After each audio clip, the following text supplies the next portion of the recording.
arrancamos. Vou pegar os óculos, porque para ler é um pouco mais complicado.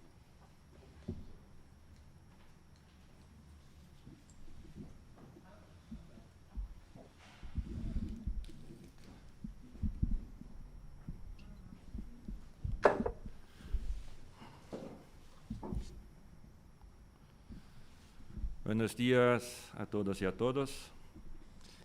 Yo quisiera les dar la más cordial bienvenida y agradecer su presencia física o mismo virtual en esta conferencia. En el día de hoy nosotros vamos a tener la participación de 3 reconocidos profesores e investigadores que nos brindarán con sus ponencias sobre temas relevantes de la agenda actual del federalismo comparativo. Luego más ya hago la presentación de nuestro primer conferencista, pero antes unas pocas palabras para nuestros ponentes invitados de distintos países. Bueno, yo hablo inglés, entonces unas pocas palabras ahora.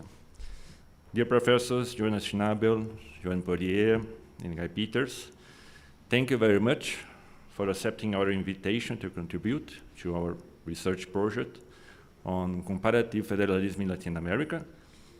We are very happy for your contribution. Thank you so much, once again. So, we will start this session dedicated to addressing current issues on federalism and intergovernmental relations. Each lecture will have about 45 minutes to speak, considering that the lecture will be translated into Spanish by the Professor Adi Carrera and by the Joel Mendoza Ruiz. So I would like to introduce our first lecture. So I will present Professor Guy Peters now in Spanish. Professor Guy Peters is Maurice Falk Professor de Gobierno en la Universidad de Pittsburgh, and primeiro presidente de la Asociación Internacional de Política Pública. El profesor tiene un PhD en la Universidad del Estado de Michigan y tiene otros doctorados honorarios de 4 universidades europeas. Actualmente es publisher, es editor de la revista Internacional de Política Pública y editor asociado del del periódico del Journal of Comparative Policy Analysis.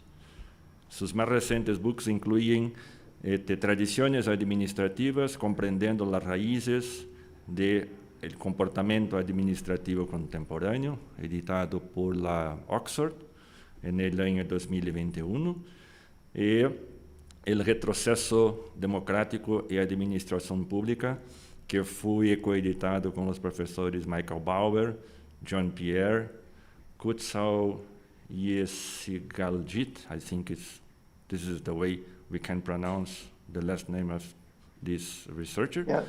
Y también por el profesor Stephen Becker. Fue editado por Cambridge también en el año 2021. Actualmente, más recientemente, el profesor Guy Peters va reconocido como uno de los 100 más influentes académicos en el mundo de los policymakers en una lista que salió publicada al final del año de 2021. Bueno, básicamente es esto. Yo quisiera entonces ya pasar la palabra para el profesor Guy. Guy, now I will to transfer the microphones to you start your lecture. Once again, thank you so much. It's my pleasure. Can I screen share or do you have the slides? 45 minutes. No, it said, but can I screen share with the slides? Okay.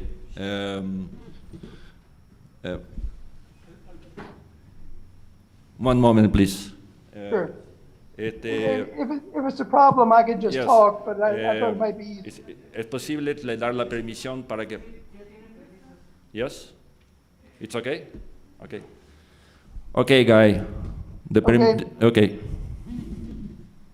All right, here we go. Let me find it first. All right.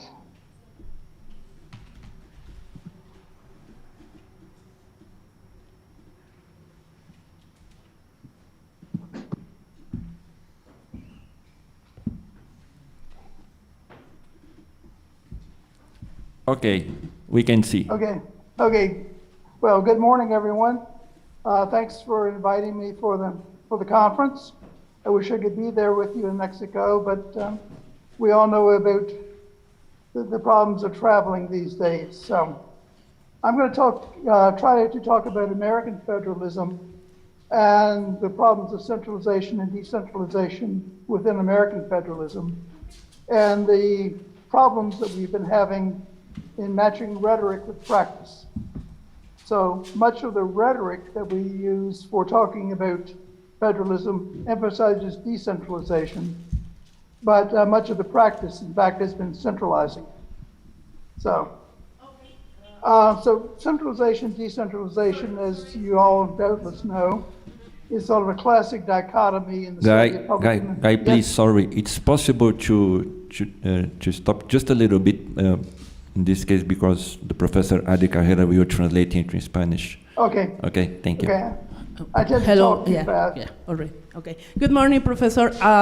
This is Adi, so I'm going to try to translate what you are saying. Okay. So may I ask you to, to take a break every,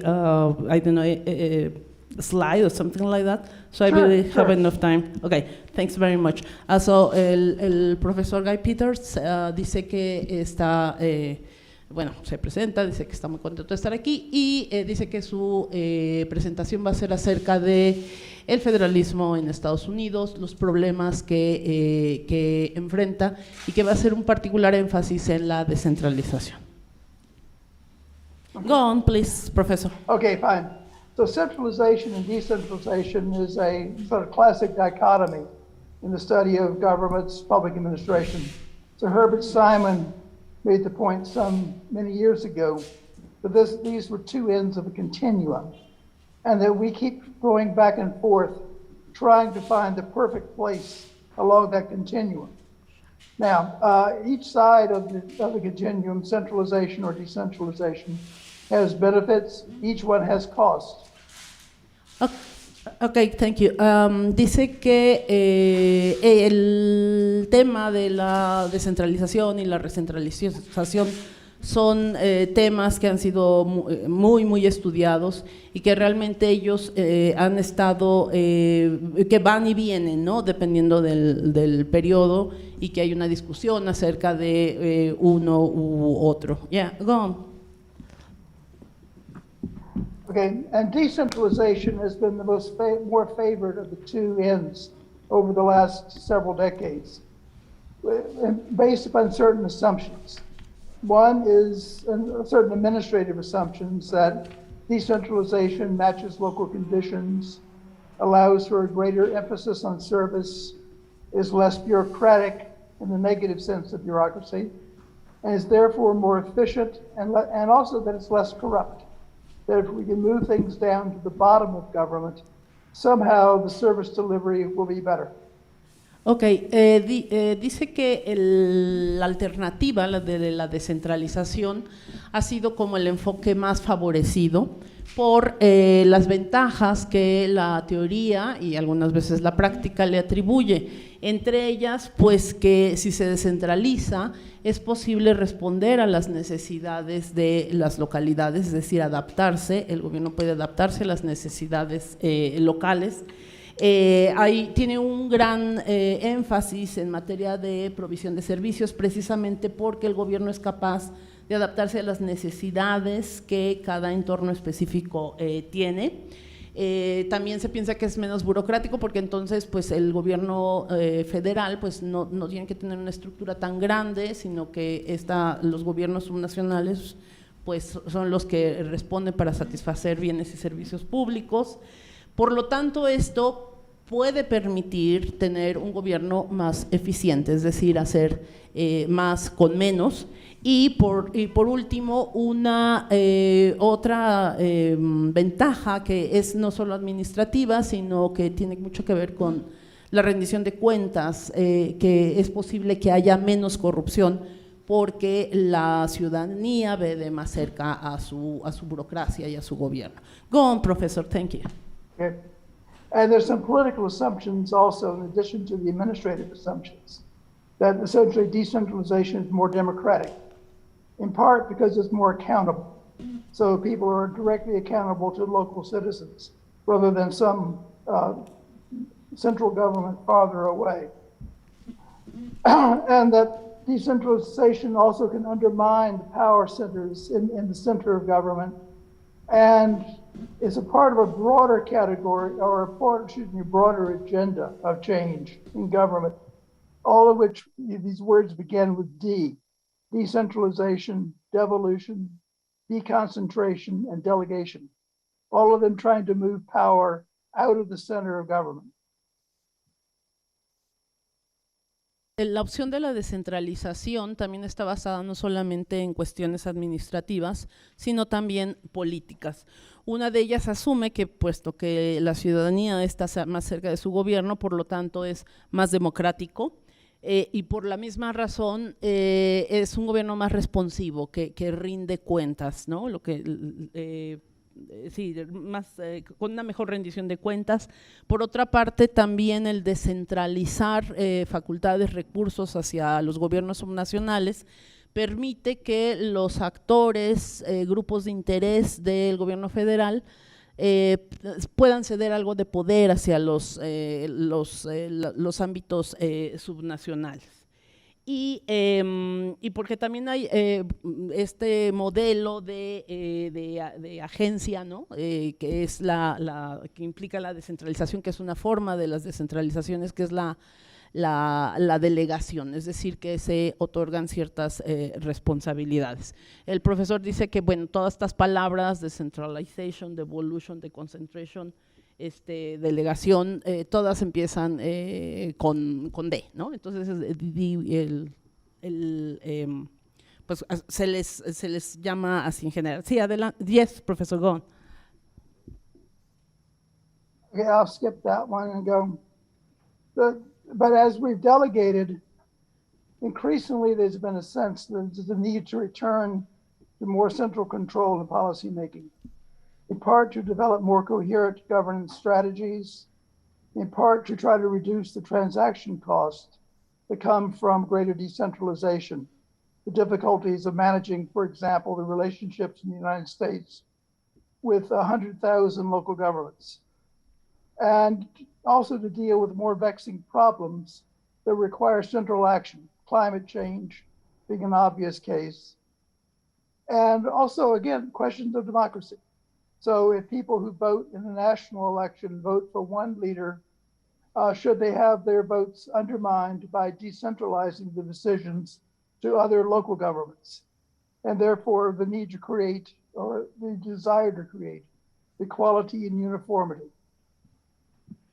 Sí, nos dice que sin embargo se considera también la necesidad de regresar a una forma de gestión más centralizada, con el propósito de tener un mejor control de la gestión pública y de la toma de decisiones.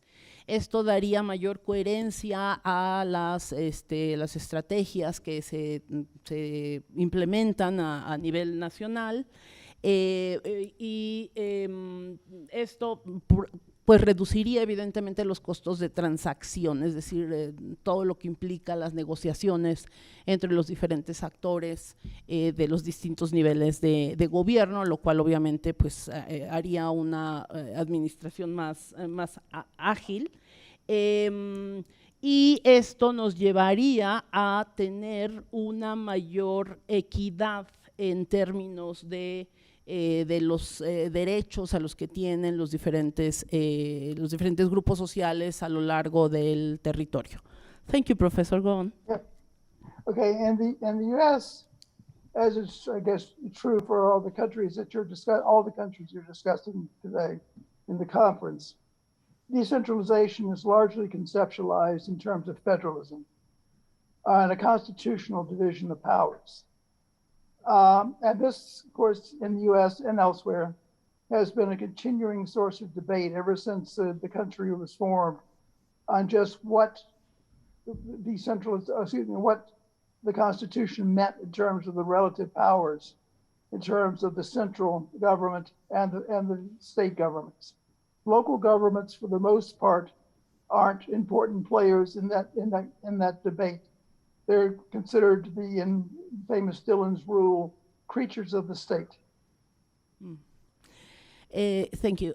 Dice que la descentralización, aunque es una estrategia que se utiliza en todo el mundo, pero sobre todo se contextualiza precisamente en los países con organización federal.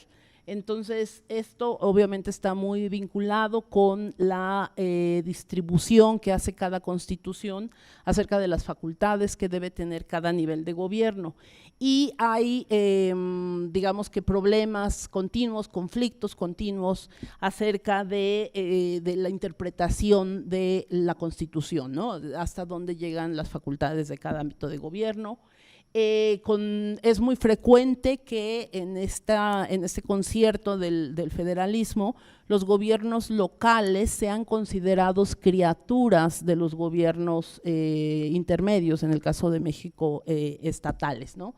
Entonces, bueno, ahí digamos que no siempre se tiene esa ganancia que se suponía la descentralización debe tener.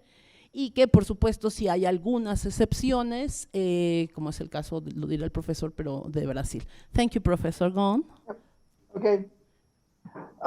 American federalism, constitutionally, is more centralized than most versions of federalism. So the conflict is between Article 6 of the Constitution that says that the laws and treaties made in accordance with the Constitution are the supreme law of the land, but versus the 9th and 10th Amendments that reserve all powers not specifically delegated to the federal government to the states. But politically and in practice, the states have a lot more power than I think is true for subnational units in most federal systems, largely because they have almost unlimited capacity to tax and spend as they see fit. So in other words, there are no constraints on taxing and spending by state and local governments other than the political constraints of what their local constituents will allow them to do. There's some federal incentives to tax, in fact, with deductions for state and local tax exemptions from personal taxation. But generally, then, the states are given a great deal of fiscal autonomy. Thank you. En el caso del federalismo de Estados Unidos, es un poco más descentralizado que la mayor parte de los otros países federales.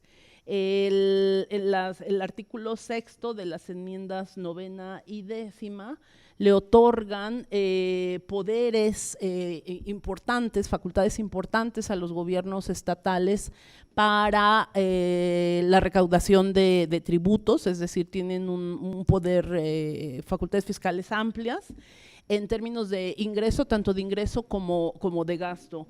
Hay algunas limitantes que están sobre todo relacionadas con cuestiones políticas, pero en general los gobiernos estatales tienen amplios poderes, incluso, por ejemplo, para hacer excepciones fiscales cuando lo consideran conveniente.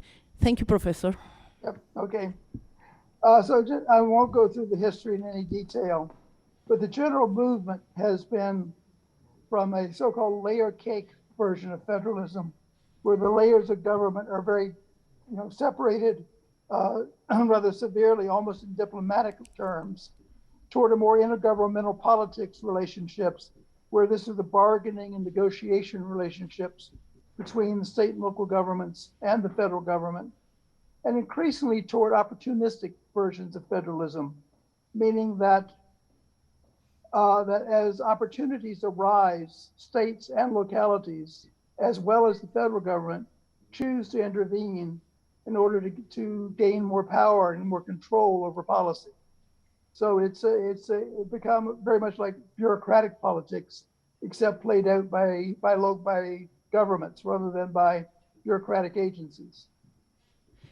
Sí, el federalismo de Estados Unidos ha ido evolucionando. En un principio tenían más una organización, el modelo llamado de el pastel de capas, y entonces donde cada ámbito de gobierno tenía muy claramente establecido cuáles eran sus atribuciones, y han ido caminando a una cosa a un modelo en donde hay mucha más, digamos, traslape de asuntos que le competen a cada esfera de gobierno, lo que los ha llevado a tener un proceso de una negociación y un regateo más intenso entre los diferentes niveles de gobierno. Go on, profesor. Okay.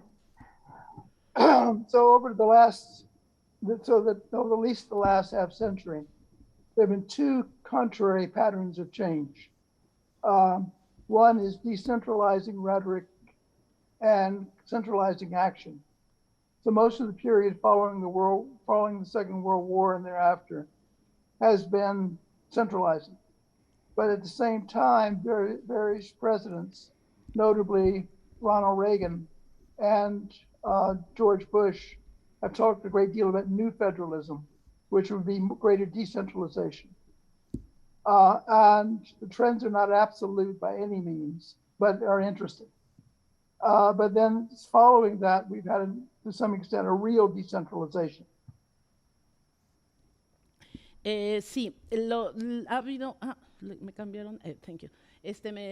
Dice que en los últimos 50 años ha habido como dos patrones, digamos, de comportamiento en términos del federalismo, y es por una parte que retóricamente se habla de la descentralización, esto es en el discurso político, pero en la práctica ha habido más bien un proceso de centralización, o sea, se ha centralizado, y entonces ha habido algunas políticas para tratar de lograr que empaten, que realmente sean, que corresponda a lo que se dice con lo que se hace, y ha habido muy diversos motivos para que esto cambie. Estos patrones, estas tendencias, pues no son absolutas, es decir, no es que sean de manera continua todo el tiempo, dependiendo de las administraciones, dependiendo del presidente, pero se pueden notar y son interesantes. Go on, professor. Okay, so the general pattern has been centralization, in part because of a changing economy. More and more economic action is interstate and therefore regulated by the federal government. Other policy issues have arisen, particularly the environment and social policy, that have required full-scale federal action. But the major centralizing force has been the grants, have been federal grants. So the feds, even though the states have a great deal of fiscal power, the federal government has more money, and they use that money then to influence the state's behavior and to some extent to take over policy domains. And along with the fiscal power of the federal government are legal powers, the capacity to issue mandates to state and local governments, and also to link the performance of those mandates with funding. So if you don't do certain things, you lose federal funding, which states and particularly localities can't afford to do.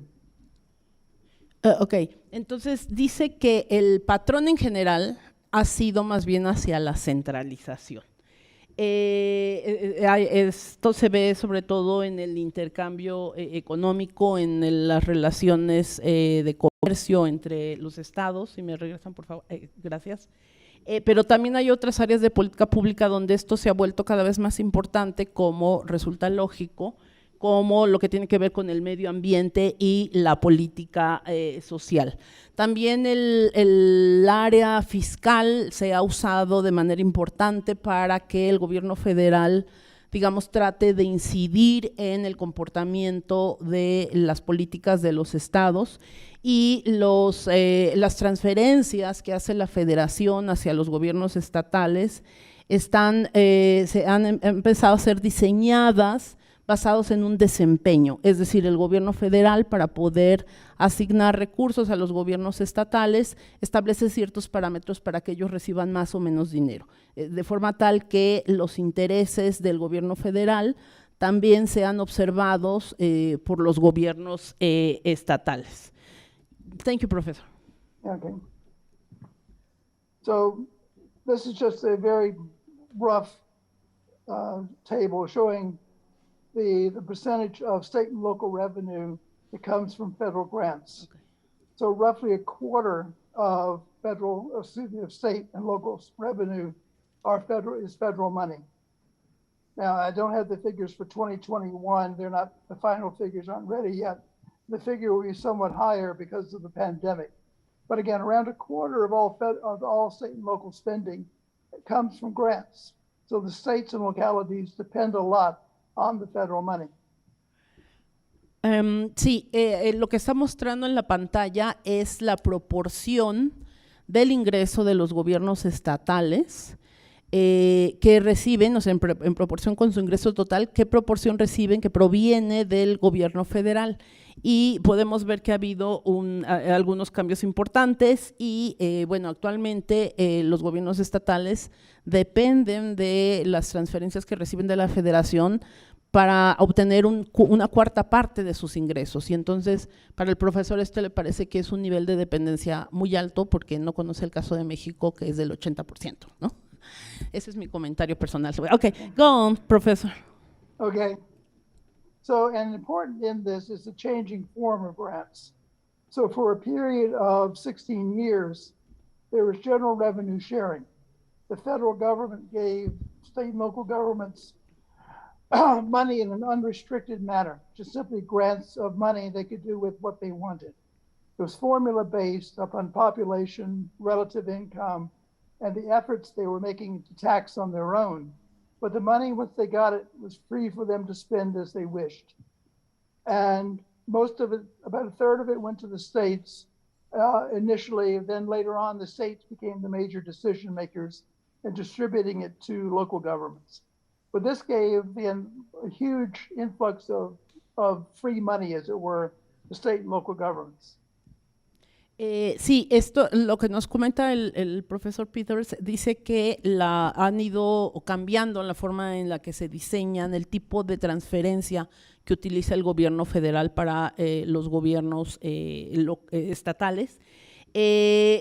Cambiaron de un esquema de como una bolsa, ¿no? De compartir una parte de la recaudación. Esto fue que estuvo vigente entre 1972 y 1988, y tenían como transferencias que eran libres, ¿no? Que no estaban etiquetadas, no estaban restringidas a algún comportamiento, y después cambiaron a transferencias que estaban basadas en ciertos parámetros. Los estados recibían transferencias dependiendo de su tamaño de población y también de su esfuerzo fiscal, es decir, en términos de cuánto recaudaban, y también se crearon transferencias en las que en México se traducen como pari passu, es decir, que el gobierno federal pone una parte y después los gobiernos estatales ponen otra. Entonces, esto pasó de que el gobierno federal, los gobiernos estatales decidían sobre una tercera parte de esas transferencias a decidir sobre 2/3 partes de esas transferencias, es decir, el 66%, cuando una vez que, y con esto, por supuesto, los gobiernos estatales se convirtieron realmente en los principales tomadores de decisiones sobre el uso de este dinero. Thank you, Professor. Yeah. Okay. So with the end of general revenue sharing, more of the federal money going to states and localities was categorical grants or block grants. So categorical grants in particular produce a lot of priority, so-called priority inversion. That is, if I'm a local government and the federal government says, I'll give you 90% of the cost of a new project, if you only put up 10%, then I will adopt that program, whether it was originally my priority or not. So particularly for local governments. And in part, they can't not take the money, not just because it's money for us to spend, but also because it creates jobs. So if you're giving money for a new road, it's not just these building the road, but it's jobs for the contractors and the workers. So the politics then favored the federal government of imposing its priorities through categorical grants. That is, grants that are for a very specific purpose, as opposed to even to block grants that are for a broader purpose, i.e. the mental health block grant. Okay. And conservatives want to switch now to more block granting to give the states more power.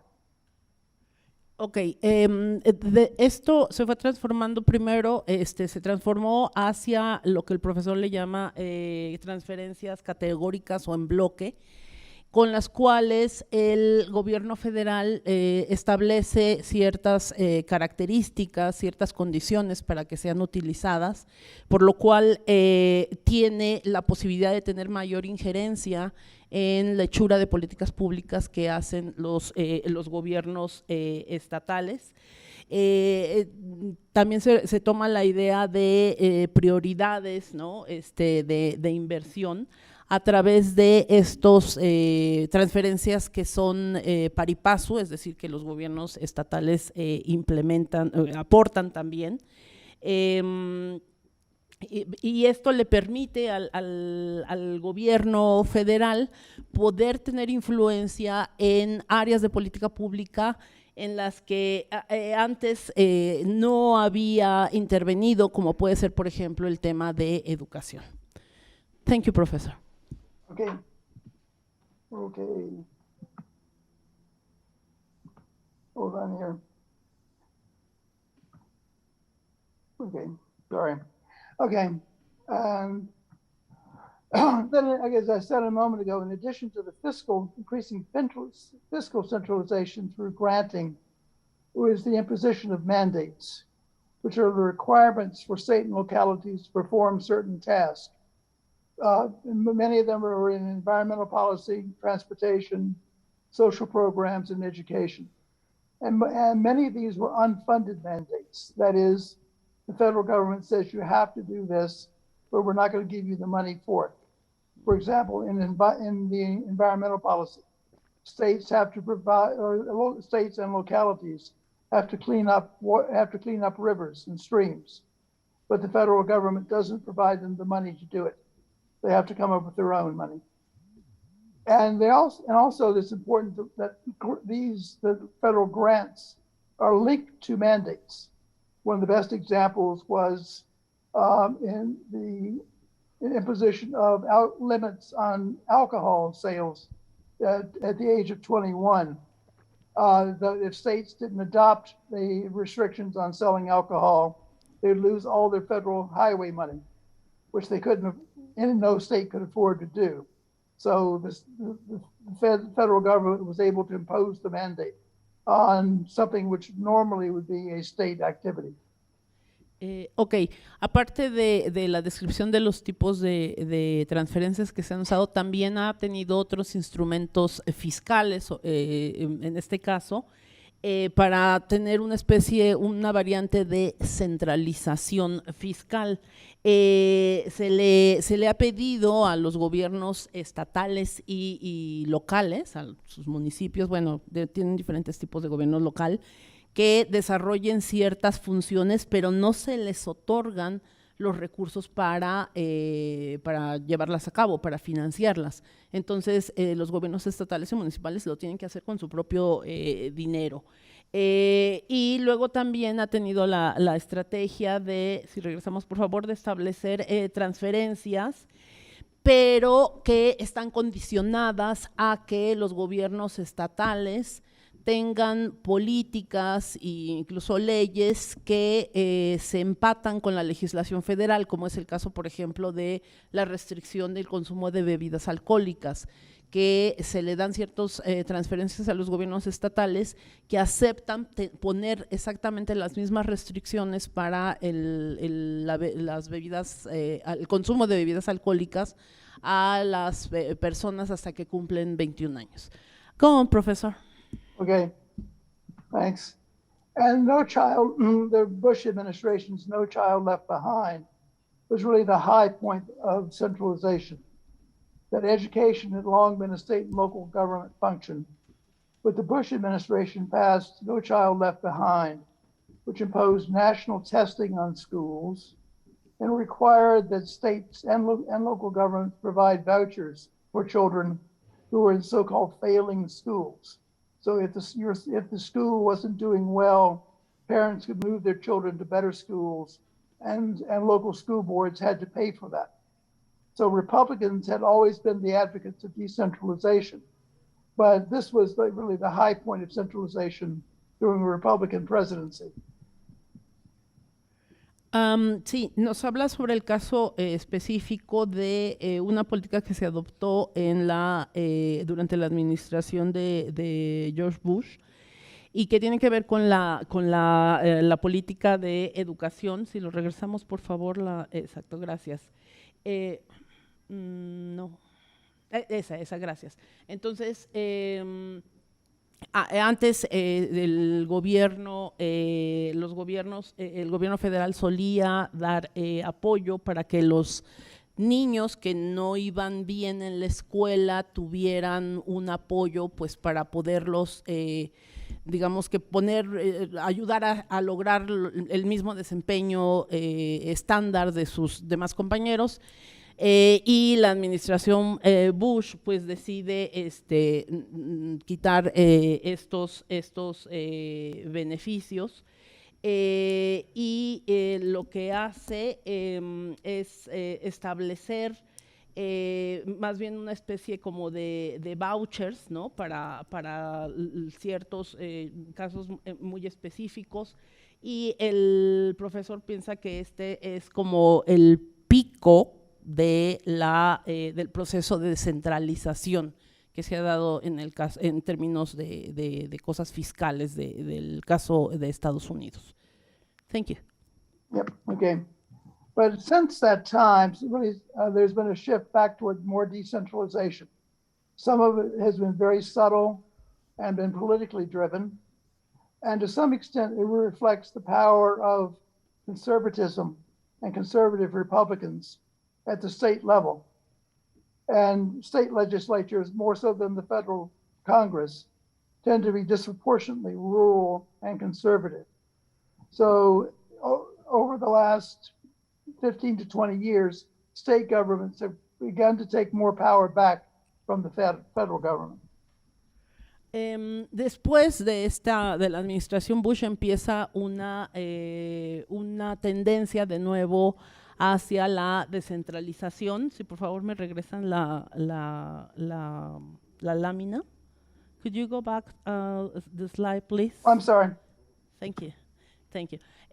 Dice que esta descentralización, este movimiento, esta nueva tendencia que se da hacia la descentralización está más motivada, incentivada por motivos políticos más que económicos, y que va a reflejar en una buena medida el poder que tienen los grupos conservadores en las legislaturas estatales, en donde dice el profesor que las legislaturas estatales tendieron a tener mucho más representación de las áreas rurales y que por lo tanto eran bastante más conservadoras, ¿no? Y entonces, bueno, esto llevó…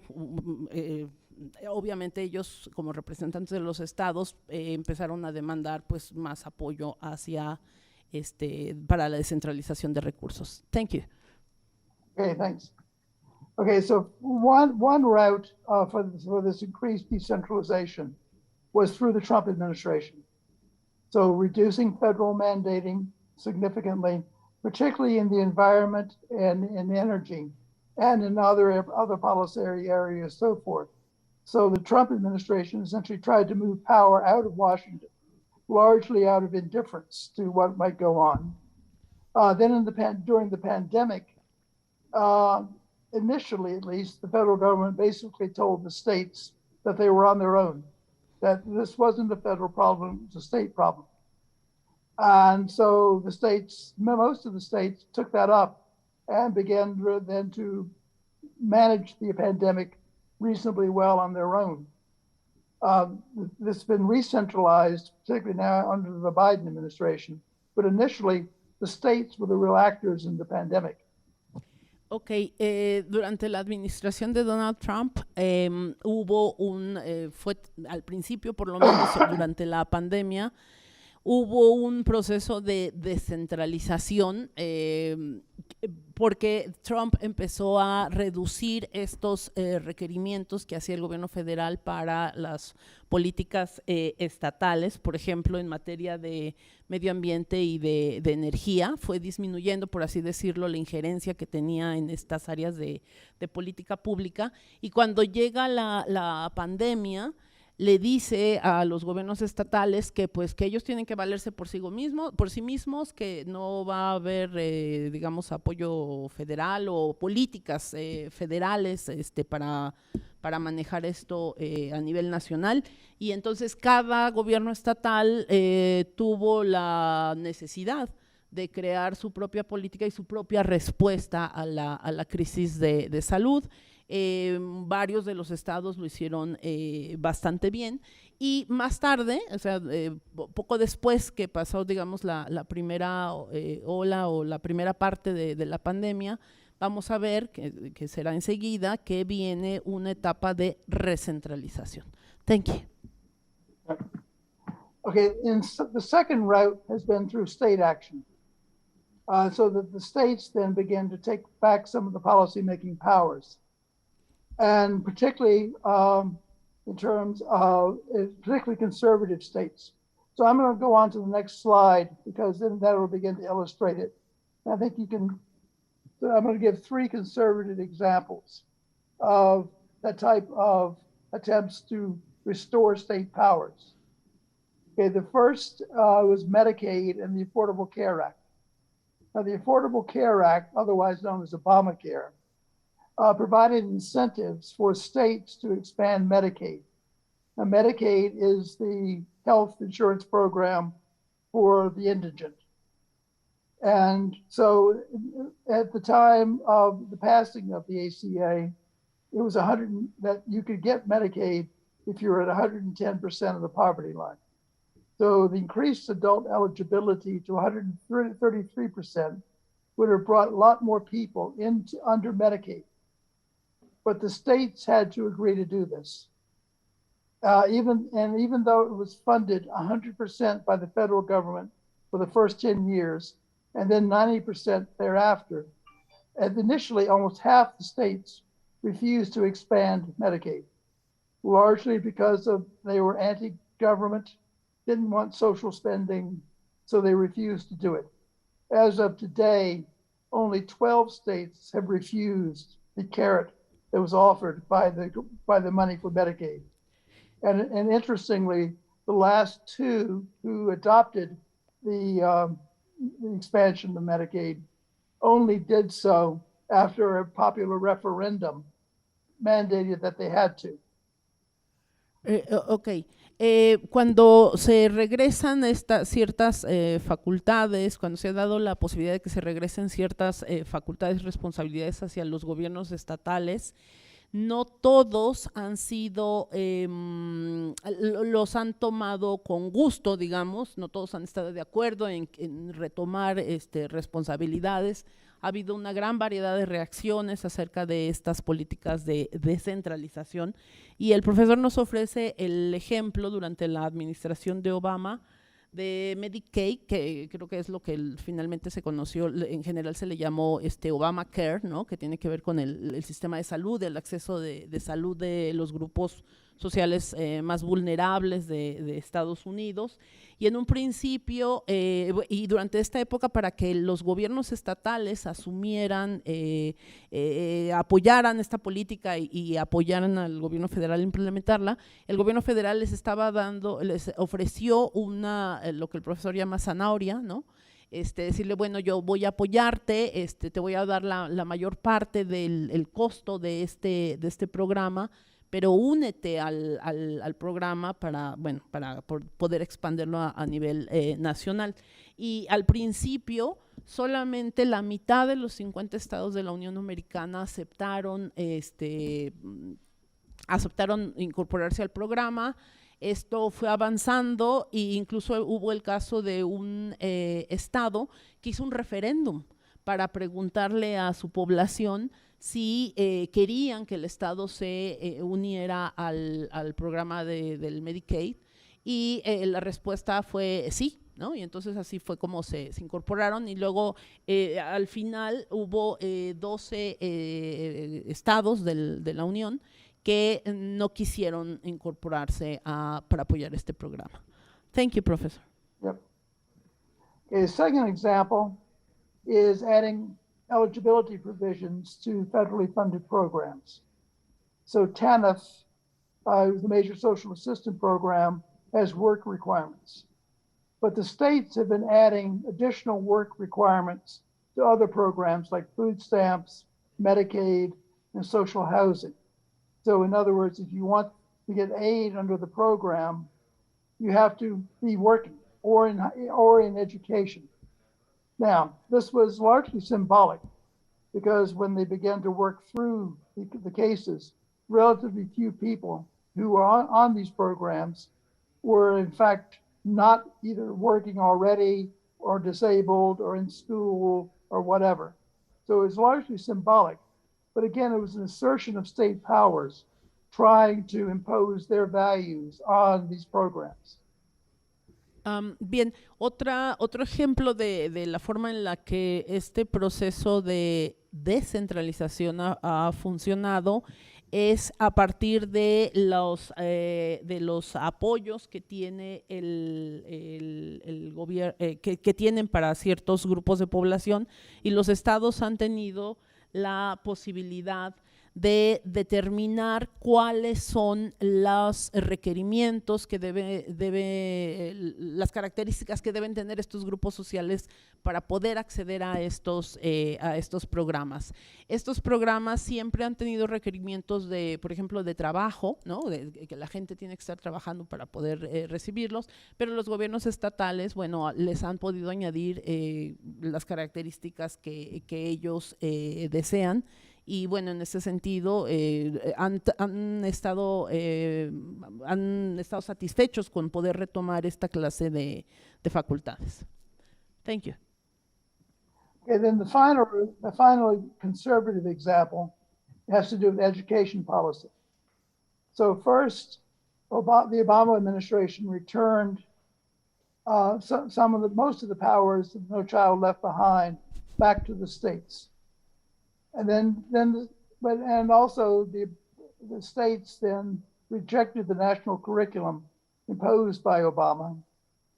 And currently we're engaged in a revolt of local school boards against what they consider to be the imposition of critical race theory, which is not really a federal program, but they act like it is. But it's seen as such, and then the politics are all about local power over education. Again, a classic local function in American federalism. And also fights at the local level and state level over mask mandates. Again, opposing Washington over vaccinations and over mask mandates. Otra área donde se muestra también la forma en la que se implementa y cómo funciona este proceso de descentralización es nuevamente otro ejemplo de la política educativa de Obama, donde el gobierno federal diseña una currícula educativa, y cuando se le presenta a los gobiernos estatales, muchos de ellos, o la mayor parte de ellos, no están de acuerdo con ese diseño. Y también tienen facultades tanto gobiernos estatales como municipales en el contexto, por ejemplo, de la pandemia, a establecer las reglas en términos de la vacunación y el uso de los cubrebocas. Thank you. Okay. And finally, let me give you one liberal example where more liberal states have also responded to centralization. So the Trump administration wanted to weaken so-called CAFE standards. Now, CAFE standards have nothing to do with coffee. CAFE standards are corporate average fuel economy standards. So this is how, on average, each of the automakers has to meet certain levels of average fuel economy for all of the automobiles and light trucks that they sell. So the Trump administration was weakening the standards. But California said that it would continue to enforce the old standards, which were getting progressively more strict, requiring higher fuel economy year by year. So, and other states, particularly New York, joined California. So in effect then, because of the market power of those two states, you're talking then about 20% of the American population, and probably a greater percentage of the automobiles sold. The state standards in California became the national standards and defeated the attempts then of Washington to impose a more conservative standard in environmental policy. So here again, the states fought back against a mandate, or lack of mandate in this case, from Washington. Professor, could you repeat please what CAFE stands for? Sure. Corporate Average Fuel Economy. ¿Qué serán como impuestos corporativos o algo así? Fuel. Fuel. All right, Yep. okay. Gasoline, fuel.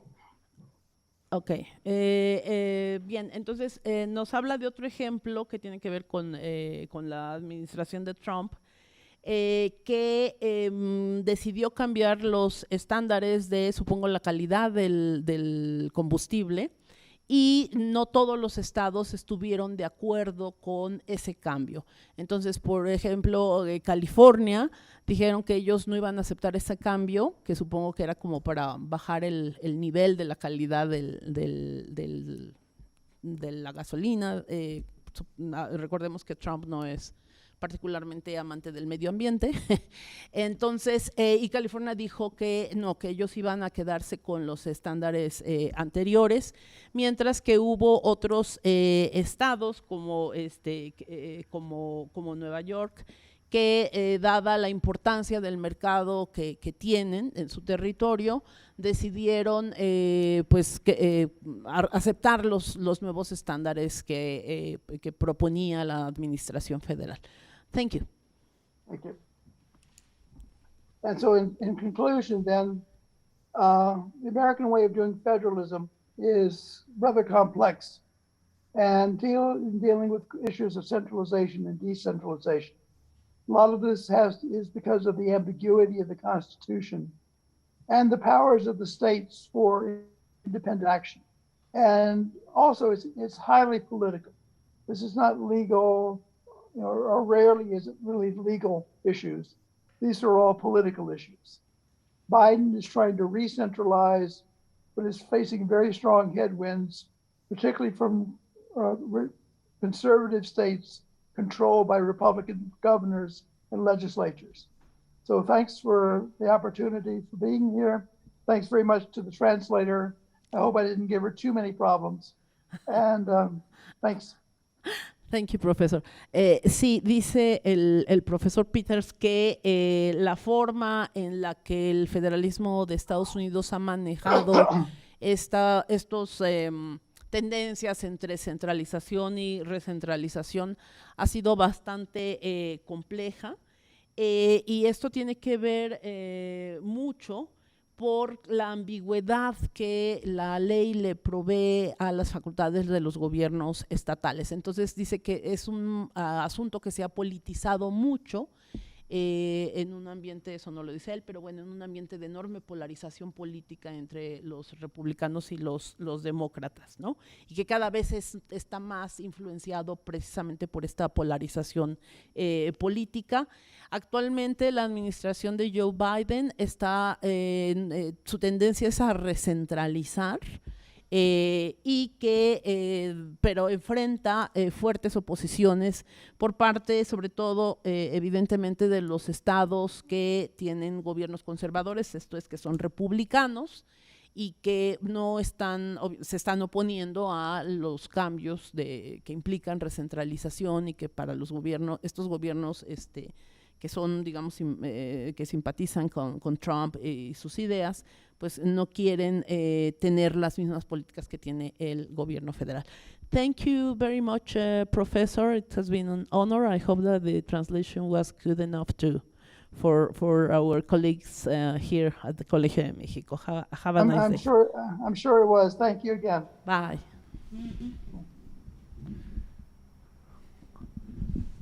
Thank you, Guy, very much for your lecture. I think, or I am sure that the topics that you addressed in your lecture are very relevant for our research project, exactly because we're trying to understand after perhaps the first wave of decentralization in Mexico, Brazil, and Argentina started in the 80s.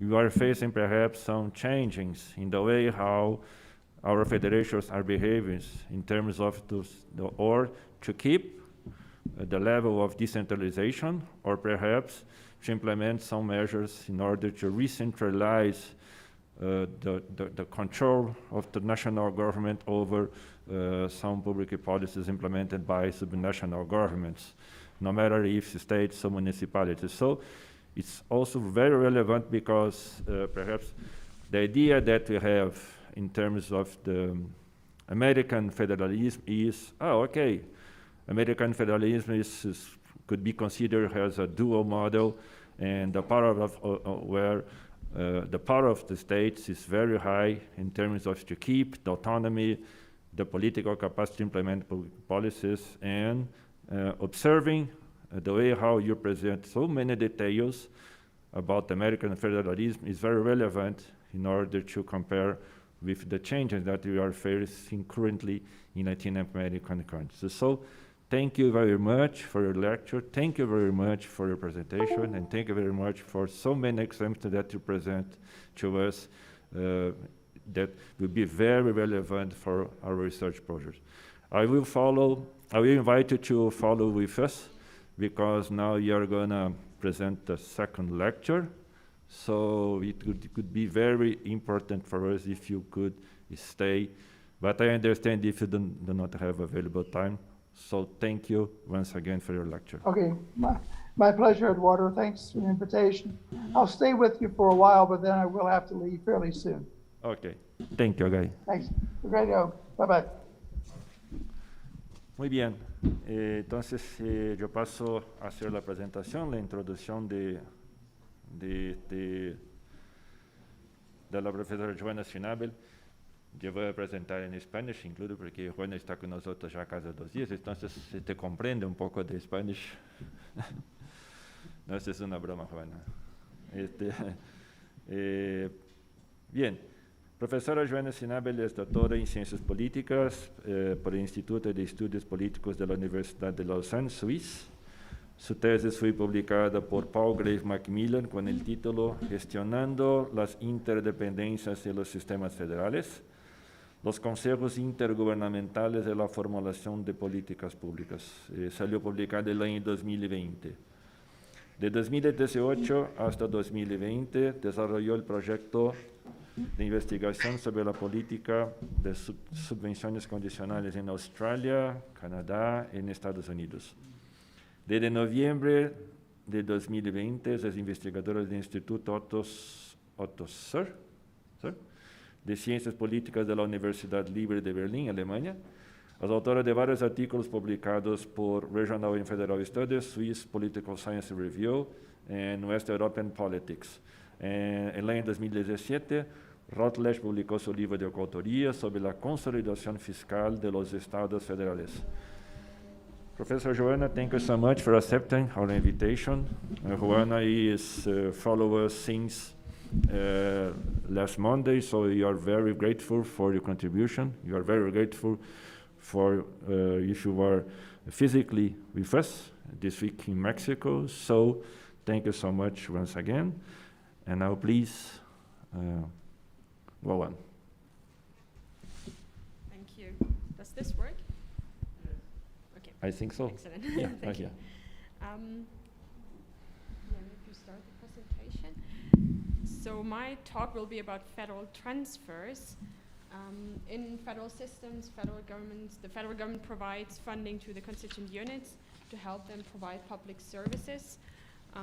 These federal grants are a reality in all federations and a very important aspect of how federations function.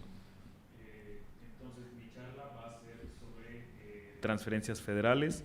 El gobierno federal en la mayoría de las federaciones transfiere dinero a los gobiernos subnacionales para que estos puedan proveer servicios públicos. Entonces, esto es un tema muy importante sobre el funcionamiento de los federalismos. Keep going. Someone click on for the next. Yeah, excellent, thank you. So the reasons why these transfers exist are, on the one hand, horizontal fiscal imbalances and vertical fiscal imbalances on the other hand. Horizontal fiscal imbalances mean or referring to the differences between the constituent units in their ability to generate revenues from their tax bases, so essentially to their fiscal capacity.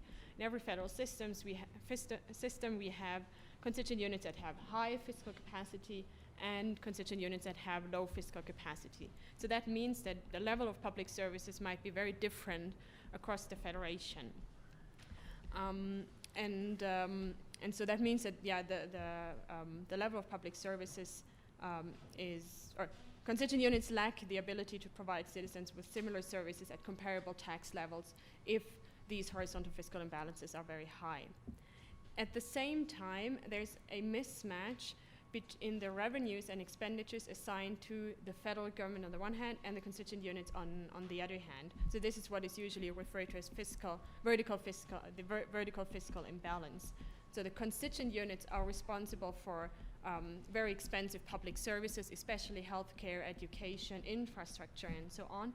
But due to certain historical developments, collect fewer revenues, while the federal government has access to the major tax bases, collects a disproportionate share of public revenues, but does not have these very expensive spending responsibilities, which makes the constituent units to some extent dependent on federal transfers.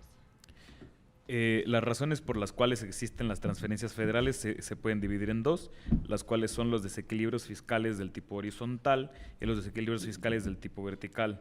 En el caso de los primeros refieren diferencias en las capacidades fiscales de una unidad constitutiva a la siguiente y su habilidad de recaudación en función de que existen unidades constitutivas o estados de alta renta y unidades o estados de rentas bajas. Entonces pierden la capacidad de proveer servicios más o menos similares o similares.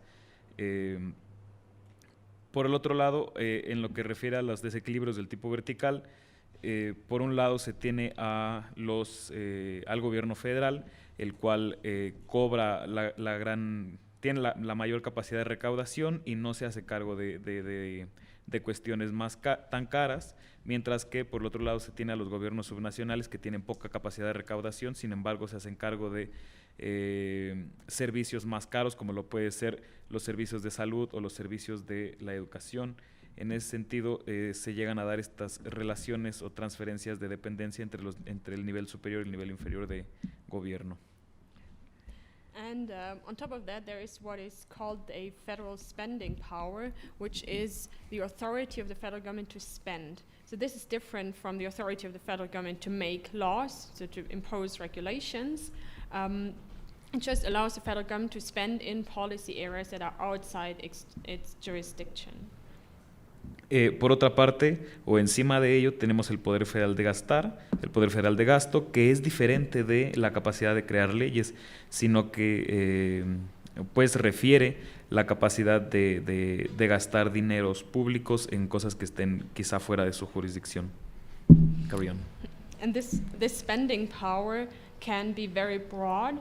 As it is the case in Australia, where Section 96 of the Constitution explicitly says the federal government can spend in areas outside its jurisdiction. It is also understood to be very broad in the United States and in Canada. It's much more limited in Germany, for example, where the federal government is not allowed to spend in certain areas. But this federal spending power exists in every federation. esta capacidad de gasto puede llegar a ser bastante amplia en algunas federaciones. El ejemplo que se da es la sección 96 de la Constitución de Australia, donde explícitamente se le dan las capacidades de gastar en áreas fuera de su jurisdicción. Eso también se repite en casos como los Estados Unidos o en Canadá, no así en casos como Alemania, donde la Constitución prohíbe textualmente que la federación gaste en cuestiones que están fuera de su jurisdicción. And so a consequence of these horizontal fiscal imbalances, the vertical fiscal imbalance, and the federal spending power, the federal government provides significant levels of funding to the constituent units. Here, as you can see, that's data on the US, where constituent units are supposed to have a high degree of autonomy. Nevertheless, about 30% of state expenditures are funded by the federal government through these federal transfers. En consecuencia de ello, se tiene que el gobierno federal, en consecuencia de ambas cosas, de los desbalances fiscales verticales y de la capacidad de gasto, se tiene que el gobierno federal provee financiamiento público a las unidades subnacionales. En ese sentido, las unidades que debieran tener una alta autonomía en cuestiones de gasto, se puede ver en el siguiente cuadro que más del 30% de su financiamiento proviene de transferencias de este tipo vertical. Okay, there are two ways in which the federal government can provide grants to the constituent units.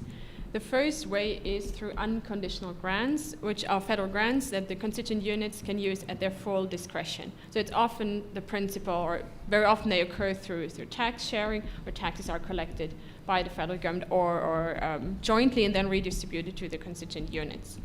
It's also the main principle of fiscal equalization, where funds are redistributed from richer to poorer units to equalize for fiscal capacity and or fiscal needs. So these fiscal equalization arrangements can be quite different, but always use unconditional grants. So constituent units can use equalization payments for whatever they want.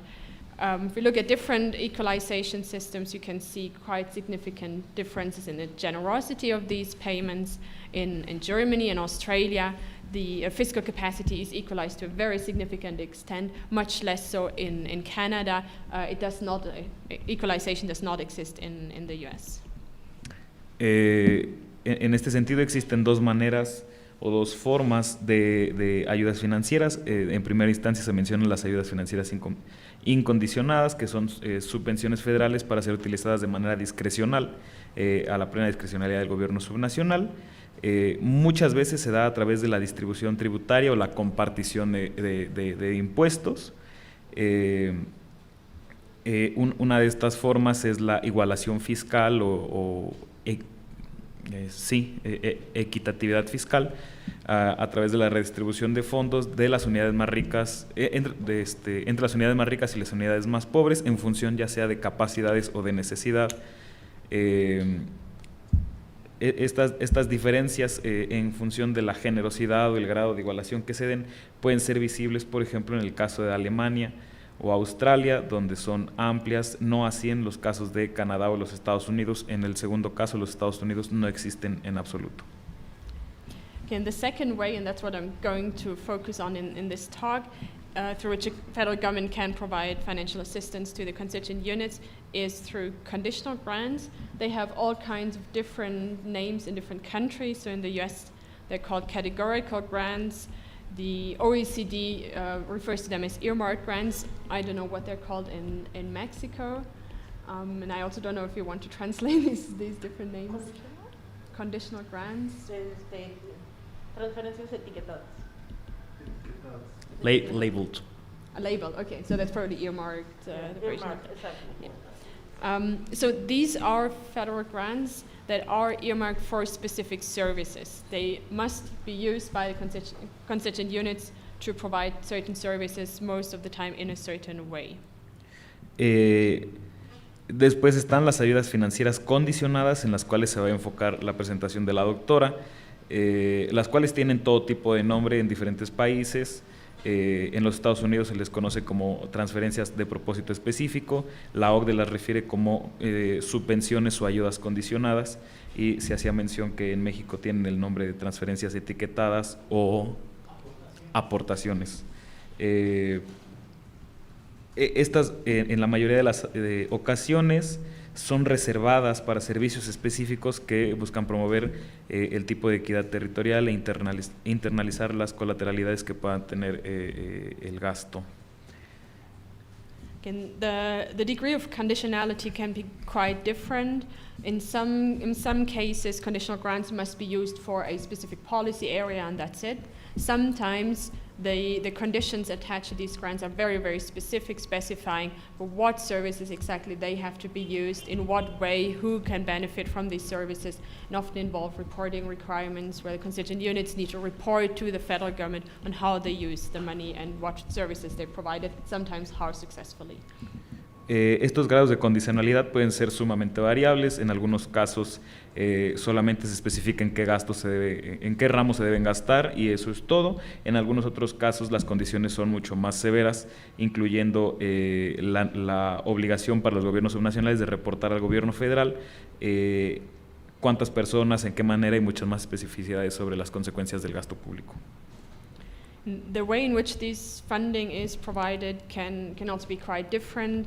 Sometimes grants are formula-based, sometimes they're provided as a lump sum.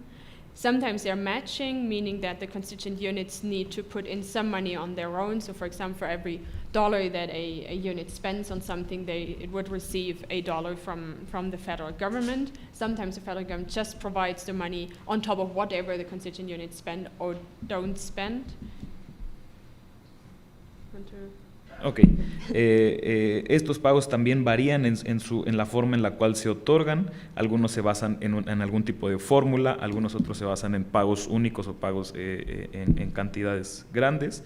Algunos son complementarios, como en un ejemplo que se da, se pueden ser por cada dólar que ponga el gobierno subnacional, el gobierno federal pone $1 también. Algunos otros solamente después de cierta cantidad que aporten los gobiernos locales, el gobierno nacional aportará otra cantidad a determinar en otro momento. And sometimes these grants are open-ended, meaning that the constituent units, if they're matching, get reimbursed for how much money they spend. They can also be close-ended, where the federal government puts a ceiling on the funding it offers. Constituent conditional grants can be earmarked for capital expenditures, so for example, school buildings, so that's everything that concerns infrastructure, or they can be offered to cover recurrent expenditures such as teacher salaries, and all kinds of expenditures that don't relate to specific infrastructure. Este tipo de pagos también pueden variar en que pueden ser abiertos, es decir, un gasto constante, o bien cerrados, en los cuales el gobierno federal puede establecer un techo al gasto. Al mismo tiempo también pueden ser enfocados específicamente al pago de cuestiones capitales como la compra de infraestructura, la construcción de edificios, o bien gastos recurrentes o gastos fijos, los cuales pueden ser, por ejemplo, el pago de salarios de profesores en educación. Next slide. Thank you. So to give you a few examples of programs that are funded through, so policy programs are funded through conditional grants. If we start with Canada, so Joanne, who lives in Quebec, who grew up there, I presume, as a French speaker, was entitled when she was a student to do her schooling in English, so the other national language. Or if she chose to do her schooling in French, she was allowed to receive instruction on the English language so as to learn to speak the second national language. This is the official languages in education programs, a program where the federal government transfers money to the provinces to make them or encourage them to provide second language instruction and minority language education.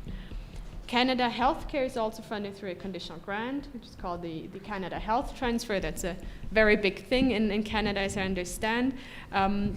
This is I mentioned earlier that conditionality can be quite different, so this is understood to have very broad conditions, provinces need to comply with the 5 principles of the Canada Health Act, otherwise are free to decide how they provide universal health care.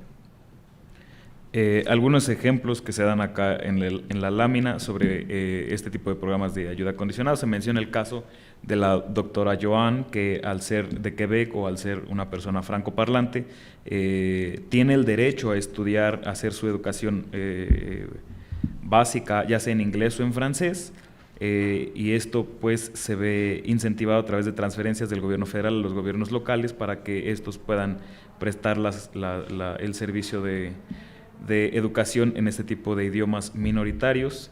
También se da el ejemplo de las transferencias en el tema de salud para que las unidades subnacionales puedan cumplir con los 5 estándares respecto a la prestación de servicios sanitarios. In the US, an important healthcare program that has been mentioned earlier by Guy Peters is also funded through conditional grants. So that is Medicaid. Here conditionality is much higher. The federal government is quite specific. I think the law on regulating Medicaid, federal law, is like about 1,000 pages long, very specific in defining what kind of services the states must provide to which parts of the population. Un ejemplo que también ya citaba el profesor Peters es el ejemplo americano, el ejemplo de Medicaid, el cual pues también se da a través de una transferencia vertical de este tipo, que tiene una alta condicionalidad. Se comenta que quizá el manual de las condiciones a las cuales tienen que cumplir los gobiernos subnacionales llega más o menos a las 1000 páginas sobre a quién y cómo y de qué manera se tienen que prestar los servicios. Then the US has the so-called Title I program that's part of the Elementary and Secondary Education Act, where the federal government, when it created the program, provided funding to create projects for disadvantaged students. That has now expanded significantly. Conditions concern all students in the country. That is essentially what Guy Peters talked about when he mentioned the No Child Left Behind Act. That was a reform of this program. También se hace mención del programa Title I de los Estados Unidos, en el cual a través de este tipo de transferencias se apoya a alumnos. Which kind of students? Disadvantaged. Disadvantaged, a alumnos con desventajas de algún tipo económico, a través de lo que se conoce como el programa No Child Left Behind, ningún niño se deja atrás. Y el programa se ha expandido pues a nivel federal, aunque empezó en apenas algunos estados. In Australia, the National Highway is also a program that is funded through conditional grants. So the states build the highway, but the federal government co-funds construction and maintenance. En Australia también el programa de autopistas nacionales es un programa de fondos de este tipo, en el cual el gobierno local construye una autopista y se va a través de cofinanciamiento con el gobierno estatal. And then finally in Germany, in 2017, the federal government and the constituent units, the Länder, agreed on a so-called digitalization pact that, in very simple terms, provides iPads at schools to digitalize primary and secondary education act. Por último, en Alemania, en el año 2017, entre los Länders y el gobierno federal lograron un acuerdo sobre una ley de digitalización, la cual a través de este tipo de transferencias provee iPads y a los estudiantes de la educación básica, y aparte busca digitalizar el funcionamiento de las mismas instituciones educativas. Okay, next slide, please. Thank you. Now with Paolo Dardanelli from the University of Kent, we took a closer look at the politics of these grant programs, focusing on Australia, Canada, and the United States. These are the federations where conditional grants are our major instrument. They're also used in other federations, but they're particularly prominent in these initially dual federations. We focused on education, healthcare, so very important public services that are very expensive. And we were interested in the perspective of individual constituent units. So what we examined the effect conditional grant programs have on individual constituent units. Junto con, can you repeat the name? Paolo Dardanelli. Dardanelli, it's written there. Justo con el profesor Paolo Dardanelli se estudiaron el efecto de este tipo de ayudas financieras condicionales en Australia, Canadá y los Estados Unidos, sobre todo en los ramos de educación y salud. Esto fue en la Universidad de Kent. Se enfocaron en el efecto que puede tener este tipo de transferencias en unidades individuales, el efecto que puede tener en estados específicos. So conditional grants have the potential to address a trade-off between autonomous policymaking and territorial equity. So they still allow the constituent units to provide public services in the way they want, but also allow the federal government to create a certain national framework, set certain national standards to ensure territorial equity. En ese sentido, las ayudas condicionales compensan el diseño autónomo de la política pública, en el sentido de que el gobierno estatal puede implementar la política como quiere o diseñarla a su gusto, mientras que el gobierno federal tiene la posibilidad de tener injerencia en el proceso a través de estándares o normativas federales. At the same time, and Guy Peters mentioned that earlier, conditional grants are very often seen as an instrument of centralization. And therefore, what we wanted to find out is what their real impact is on constituent units. Como ya lo mencionaba Guy Peters, las transferencias condicionales suelen ser o pueden ser un instrumento de centralización. En ese sentido, la pregunta del estudio de la doctora y del doctor Dardanelli fue investigar cuál es su impacto real en las unidades constitutivas. And we argue that the real impact of conditional grants involves two dimensions. One is autonomy and the other is capacity. So the impact of a conditional grant program depends on the extent to which it reduces the policy autonomy of a constituent unit and the extent to which it increases the constituent unit's capacity, financial capacity to provide public services. En ese sentido, las conclusiones a las que podían llegar es que el impacto real de este tipo de transferencias se puede ver en términos de autonomía y capacidad, entendiendo este tipo de transferencias, qué tanto reducen la autonomía de los gobiernos subnacionales y qué tanto incrementan las capacidades de los mismos para proveer servicios públicos. And so now things get a bit more complicated, because we say essentially whether there's a loss of autonomy and how big the gain in capacity is depends on two other factors. That's disagreement and influence. So if we imagine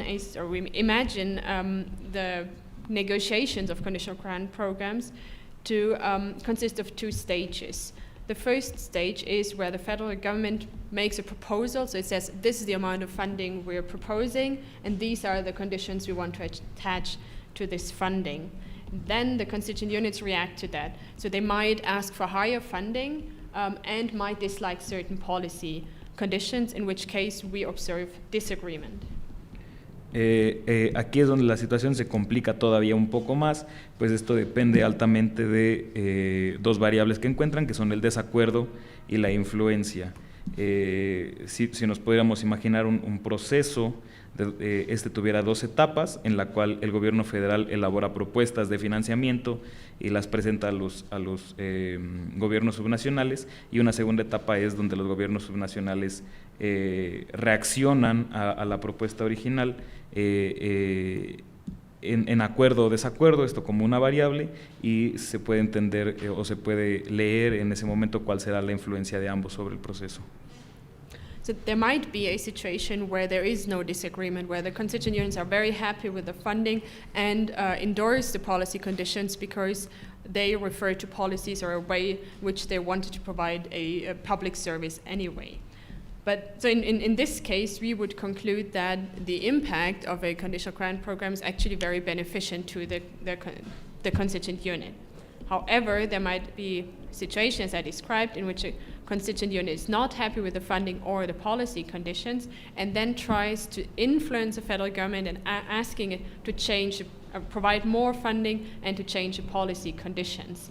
Sometimes they are successful, federal government makes concessions, changes its offer, sometimes they are not. If they're successful, again we would conclude that a conditional grant program is very beneficent to that constituent unit. If the federal government refuses to make any concessions and disagreement in a way persists, then we would say that the impact is not very beneficent to, or the program is not very beneficent to the constituent unit.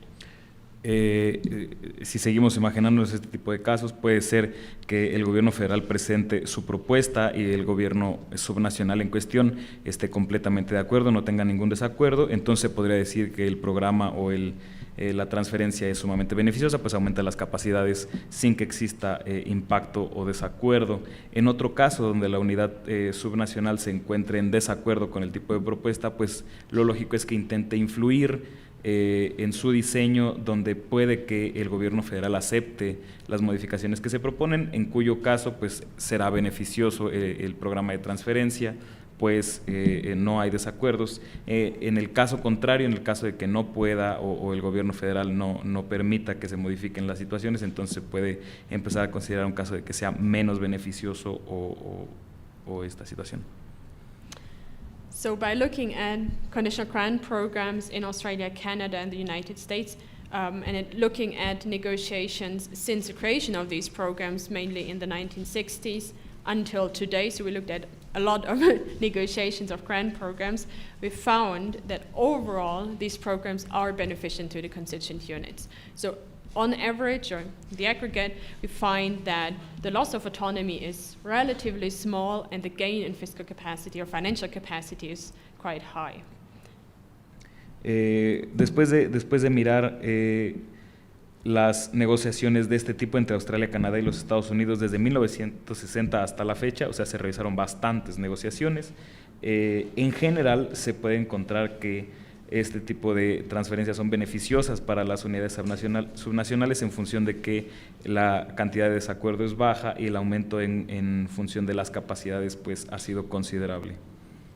And overall, again, the impact of conditional grant programs is, the smaller and fiscally weaker units benefit most, so the impact is quite beneficent.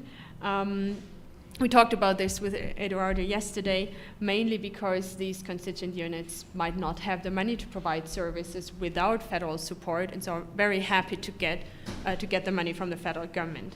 Distinctive units, however, tend to experience most losses of autonomy. So those are the ones that are more likely to disagree with the federal government's offer. Here, the prime example is Quebec, that very often opposes the federal government, sometimes can obtain concessions from the federal government, and sometimes cannot. So here we would conclude that the impact is not that positive. En ese sentido, también en general se puede observar que las unidades pequeñas o fiscalmente más débiles son las que más se benefician de este tipo de programas de transferencias, en función de que puede que por sí mismas no tengan la capacidad de proveer servicios públicos que con las transferencias ahora sí tienen la capacidad de proveer. Entonces hablaba de esto con el doctor Eduardo, encontrando pues que estas unidades subnacionales expresan pues alegría al poder tener ahora los recursos para implementar programas y servicios públicos distintos. Sin embargo, las unidades distintas o distintivas o diferenciadas son las que suelen experimentar mayores pérdidas de autonomía, donde el caso paradigmático que encuentra la doctora Schnabel es el caso de Quebec. Suelen estar menos contentos con este tipo de programas en función de que tienen mayores pérdidas de autonomía. So to visualize our findings, you can see one is a very beneficent impact of a conditional grant program. 0 is a very small gain in capacity, high loss of autonomy. Now, if you look at the different negotiations that we examined, as I said, between 1960s and today in healthcare and education, Australia, Canada, and the US, we can see that most of the time the impact was above 0.5, indicating quite beneficent impact of conditional grant programs. Para poder visualizar de lo que se está hablando, tenemos la gráfica de la presentación en el cual so it's beneficial from 0 to 1. Yeah, and with 1 being very, very beneficial and 0 being not that much. Okay, y se observa que en la gran mayoría de los casos el beneficio que se reporta de este tipo de programas supera el 0.5 en una escala del 0 al 1. Entonces se tiene pues como conclusión de esta gráfica que han sido muy beneficiosos los programas analizados en el estudio que se está citando. Next slide, please. So very briefly, if we're looking at factors that explain impact and disagreement, we found that constituent units with low distinctiveness mainly benefit from conditional grant programs. Those with low fiscal capacity benefit, especially when a grant program already exists but it's just reformed, and small constituent units benefit from conditional grant programs. When looking at disagreements, so which units are most likely to disagree with the federal government's offer, these are larger, distinctive units. Again, Quebec is the main example for that. And fiscally strong and distinctive units, they have the funding to provide services and rely much less on federal government support. Explicando algunos de los factores que dan una explicación a lo antes mencionado, pues se tiene que las unidades distintivas con poca distintividad o poca diferencia suelen ser más beneficiadas, las unidades constitutivas con una poca o reducida capacidad fiscal, sobre todo cuando un programa de subvención ya existe y solamente se renueva o se reforma, y las unidades constitutivas pequeñas suelen ser las que más se benefician. Con respecto al desacuerdo, pues bueno, las unidades distintas o diferenciadas son las que más suelen inconformarse y las que más se inconforman de pérdidas de autonomía, las más grandes también. Otra vez, Quebec es el caso particular que se cita y that's it. That's it, okay. Thanks. Could you move on to the next slide? So to give you some examples on how our argument works and how our findings, what our findings look like, if we take a closer look at the Canada Health Transfer, that's what it's called now. It started in 1957 as the Hospital Insurance and Diagnostic Services Act, so the introduction of universal hospital insurance. This state, Saskatchewan, had a very similar program. And was very happy to get funding from the federal government for a program it was already providing anyway. So it did not disagree with the funding levels nor with the policy conditions. So the introduction of this grant program was very beneficial to Saskatchewan. A manera de dar un ejemplo, se refieren las transferencias de salud en Canadá, es el nombre que tiene ahora el programa. Surge con la Ley de Seguro Hospitalario y Servicios de 1957. En este caso, la provincia de Saskatchewan expresó o manifestó pues, que el programa fue sumamente beneficioso, pues ya existía previamente y no hubo o no existió desacuerdo alguno. Esta ley de seguro hospitalario es el primer acercamiento que se tiene en esta cuestión sobre seguro hospitalario universal.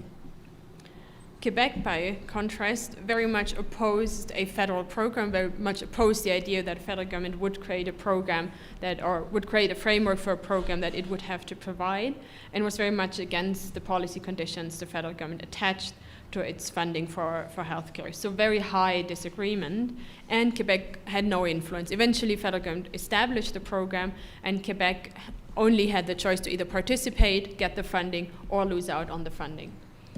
En contraste, se tiene la provincia de Quebec, la cual presentó alta oposición al programa y sus condiciones, oposición a todas las condiciones agregadas a los fondos. Sin embargo, en función de la poca influencia que tuvo, en última instancia solo tuvo la decisión, o solo se le dio la oportunidad de decidir entre estar en el programa y recibir los beneficios, o simple y llanamente no estar en el programa y perderse los beneficios. And so, although Quebec had a small gain in capacity, it got additional money it could use for healthcare, it experienced a significant loss of autonomy. So here, the conditional grant program was not very beneficent. Si bien Quebec obtuvo una ganancia marginal en cuestiones de que recibió el apoyo financiero, tuvo una pérdida significativa en cuanto a su autonomía, por lo cual el programa se tiene como poco beneficioso. In 2004, the program was changed slightly. The provinces received higher additional funding, but had to comply with several federal conditions. Saskatchewan was very unhappy with the funding offers. It wanted more funding, as did all the provinces, and it was against several federal conditions, especially those regarding a reduction of waiting times. It could influence the funding level, so in the end, the federal government increased the funding it provided to the provinces, but had no influence on policy conditions. So Saskatchewan gained in financial capacity, got more money, but it lost autonomy. So here, again, we would conclude that the impact of the conditional grant program or this reform was not that beneficial to Saskatchewan. Ya hacia 2004 hubo un cambio en este mismo programa, ante el cual se cambiaron las condiciones del programa. Saskatchewan expresó su insatisfacción con la oferta que le hicieron en función de una considerable reducción en los tiempos de espera. Se opuso a las condiciones dadas por el gobierno federal, sin embargo no contó con la influencia suficiente para cambiar estas condiciones. En conclusión, Saskatchewan tuvo una ganancia sustancial en cuanto a capacidades en función de la transferencia y presentó una pérdida considerable, por lo cual el programa se tiene como poco beneficioso en función de la percepción de la provincia de Saskatchewan. In Quebec, the situation was different. Quebec, like the other provinces, was unhappy with the federal funding offer. It wanted more money, and it was against the federal government imposing all these conditions, again, especially waiting times. In the end, Quebec was able to exert quite some influence, and the federal government made significant concessions to Quebec. It increased its funding, as it did for all provinces, but signed a side deal with Quebec, giving it more discretion policy objectives so that Quebec could maintain its autonomy regarding, for example, waiting times. So this reform was actually quite beneficial to Quebec. It gained capacity and didn't really lose much autonomy.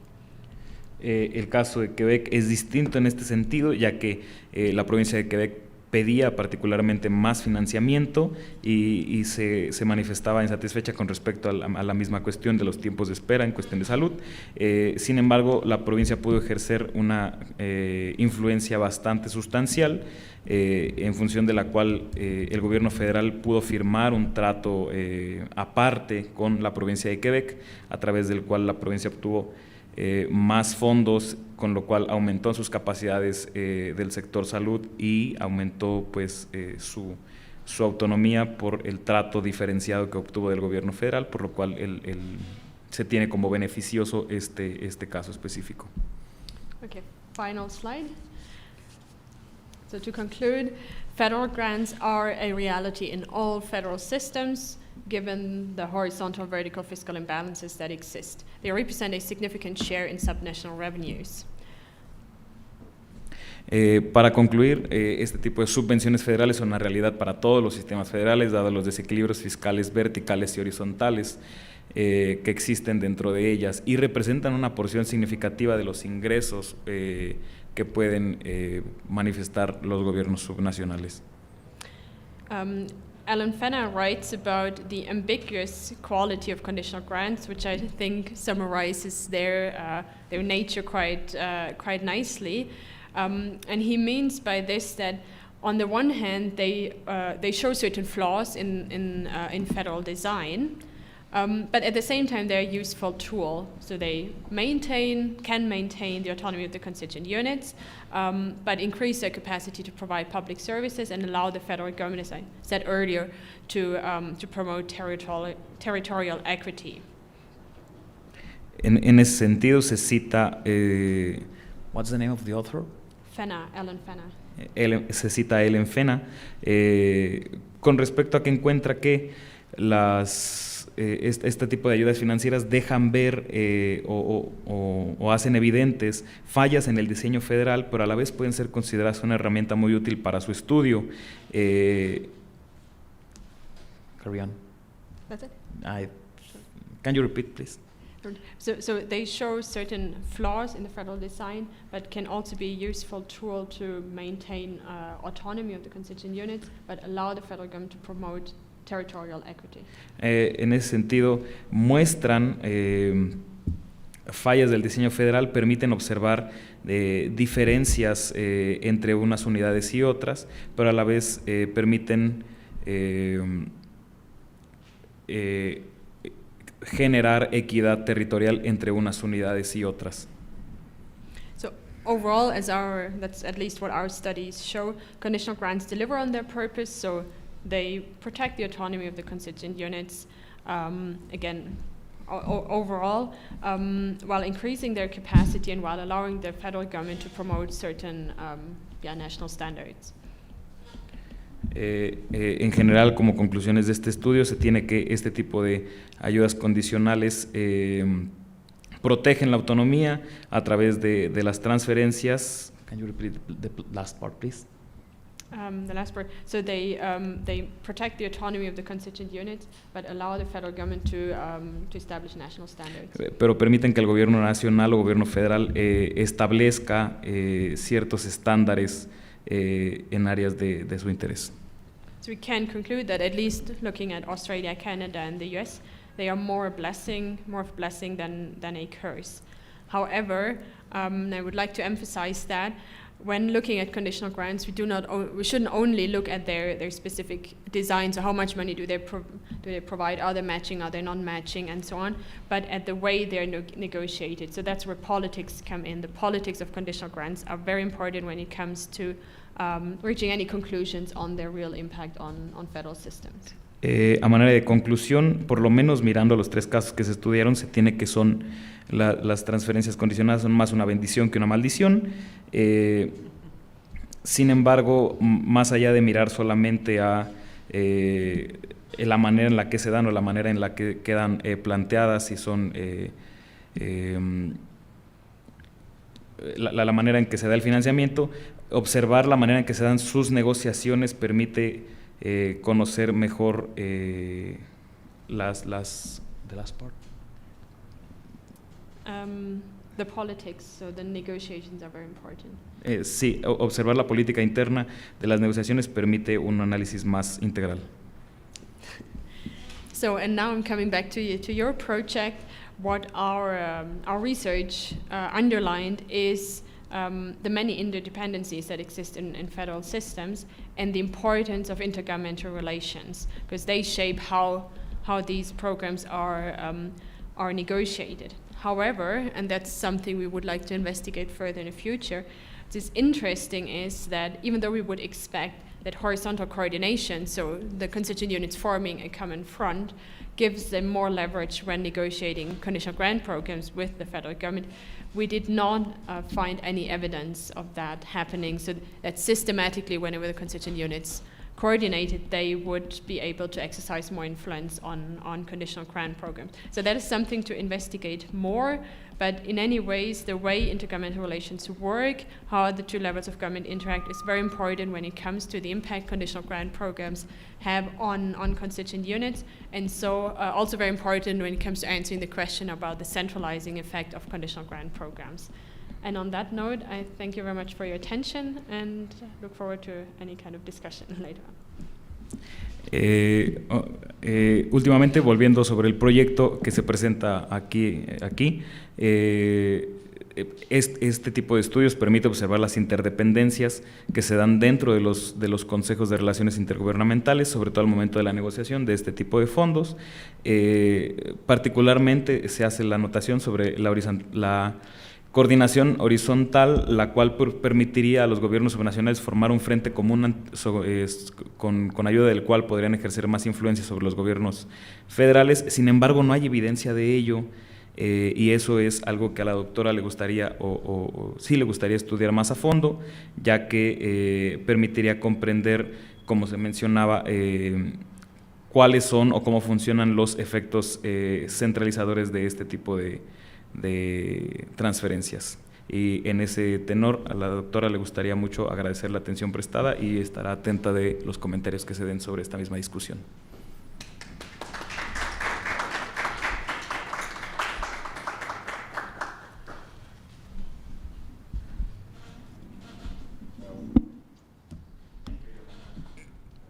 A very interesting lecture. I just have perhaps 4 issues in order to continue the conversation with you and Poirier and even with Professor Garpeter or the whole researchers involved in this project. And I think it's very interesting because it's possible to expand perhaps the rationale behind of this conceptual framework used in order to understand how fiscal federalism behaves in different federations. So firstly, I think for us it's very relevant to understand this, I don't know, I would say this trade-off between autonomy and state capacity of subnational government, and why? Because in our case, many states and even municipalities do not have capacity to generate good rates of unsourced revenue. So the dependence from federal transference is very high. And of course, the possibility of some kind of, not exactly this, but between commas, some federal encroachment over the subnational government is higher, I think, in comparison with other federations such as Canada, United States, even German, and so on. So this issue involving autonomy and state capacity is very relevant, especially considering this issue. The second one is how it's so relevant to understand this trade-off involving control, coordination, and autonomy in the federal political game, when federal government and subnational governments has tried to negotiate the amount of fiscal transference and the different game that is possible to discover or to study, formally or informally speaking. In these cases, such is also is very relevant.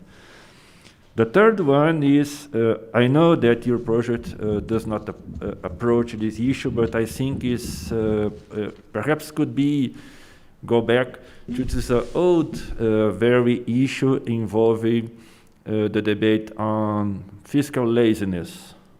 The idea behind is, okay, if the federal government is transferring money to subnational states, perhaps the states are okay, I do not need any efforts in order to increase my own source revenue because I am receiving money from federal government. So this, in Latin American Federation, this is a very interesting debate, no?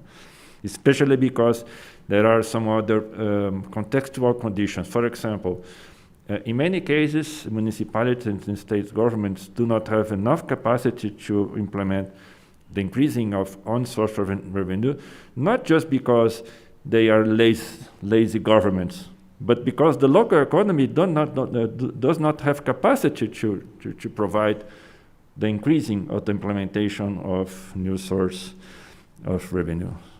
And finally, especially the redistributive role performed by federal governments is also very relevant in Latin American federations, because I believe that the inequality, the territorial inequality in our federations is higher than perhaps other developed federations such as United States, Canada, and Germany, and the like. So this issue involving the transference and the territorial inequality, in our case, demands that the federal governments perform a very relevant role in intergovernmental relations. So I believe that this contribution could be very useful for our research process. So thank you so much for your lecture, and thank you so much for your attendance here with us presently. So that's it. Thank you once again. Bueno, ahora como lo sé que la... sí, Joel. Hacer la recomendación que por economía de tiempo, toda vez que Joana está presente, si quisieran hacer alguna pregunta, pudieran darle la libertad de acercarse a ella y poder pasar a la siguiente. Okay. Sorry, Joana. Okay.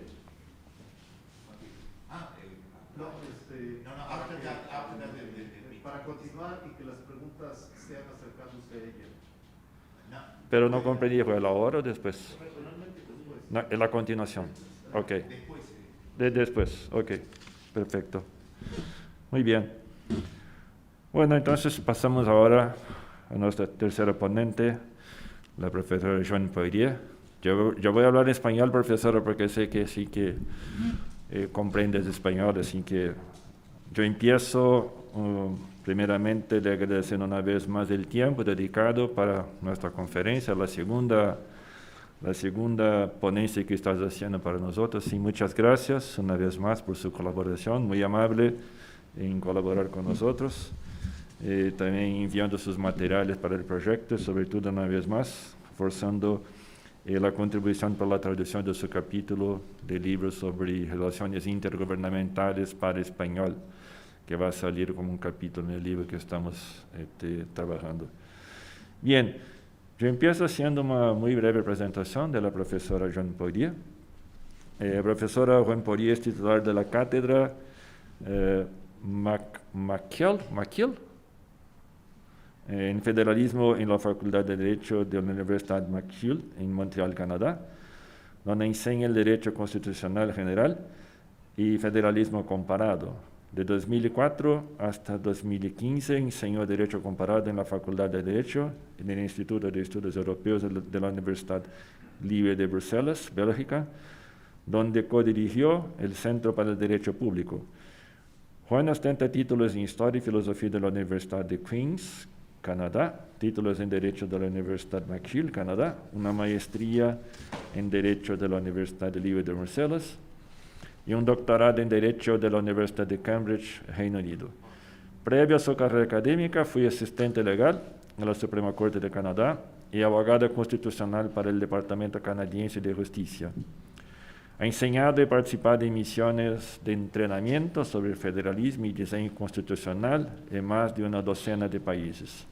Ha publicado ampliamente sus varios aspectos del federalismo, nacionalismo y protección social y relaciones intergubernamentales, particularmente el estatus legal de los acuerdos intergubernamentales. Sus intereses académicos actuales incluyen la interfaz entre federalismo y feminismo. Gracias, profesora Joan Poirier. Bueno, le paso la palabra. Muchas gracias una vez más.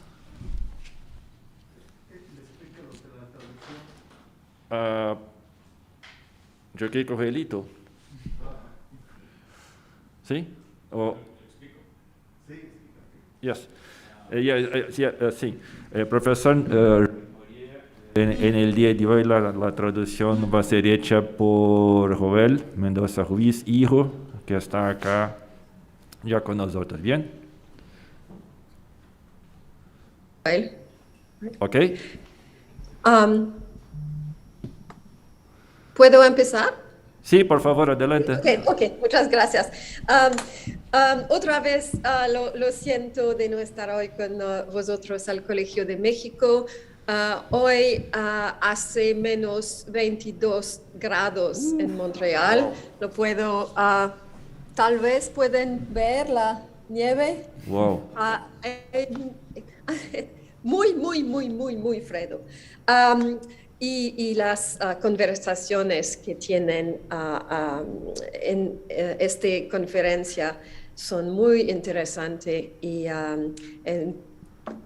I regret not being there. Voy a compartir mi ¿cómo se dice? Pantalla. Pantalla, gracias. Pero ustedes no pueden verlos, ¿verán? Only those with computers see them? Yes. No, okay. Está liberado para... If you share them, we can see them on the screen we have here. Okay, excellent. Because I tried to do them in Spanish. So let me try that.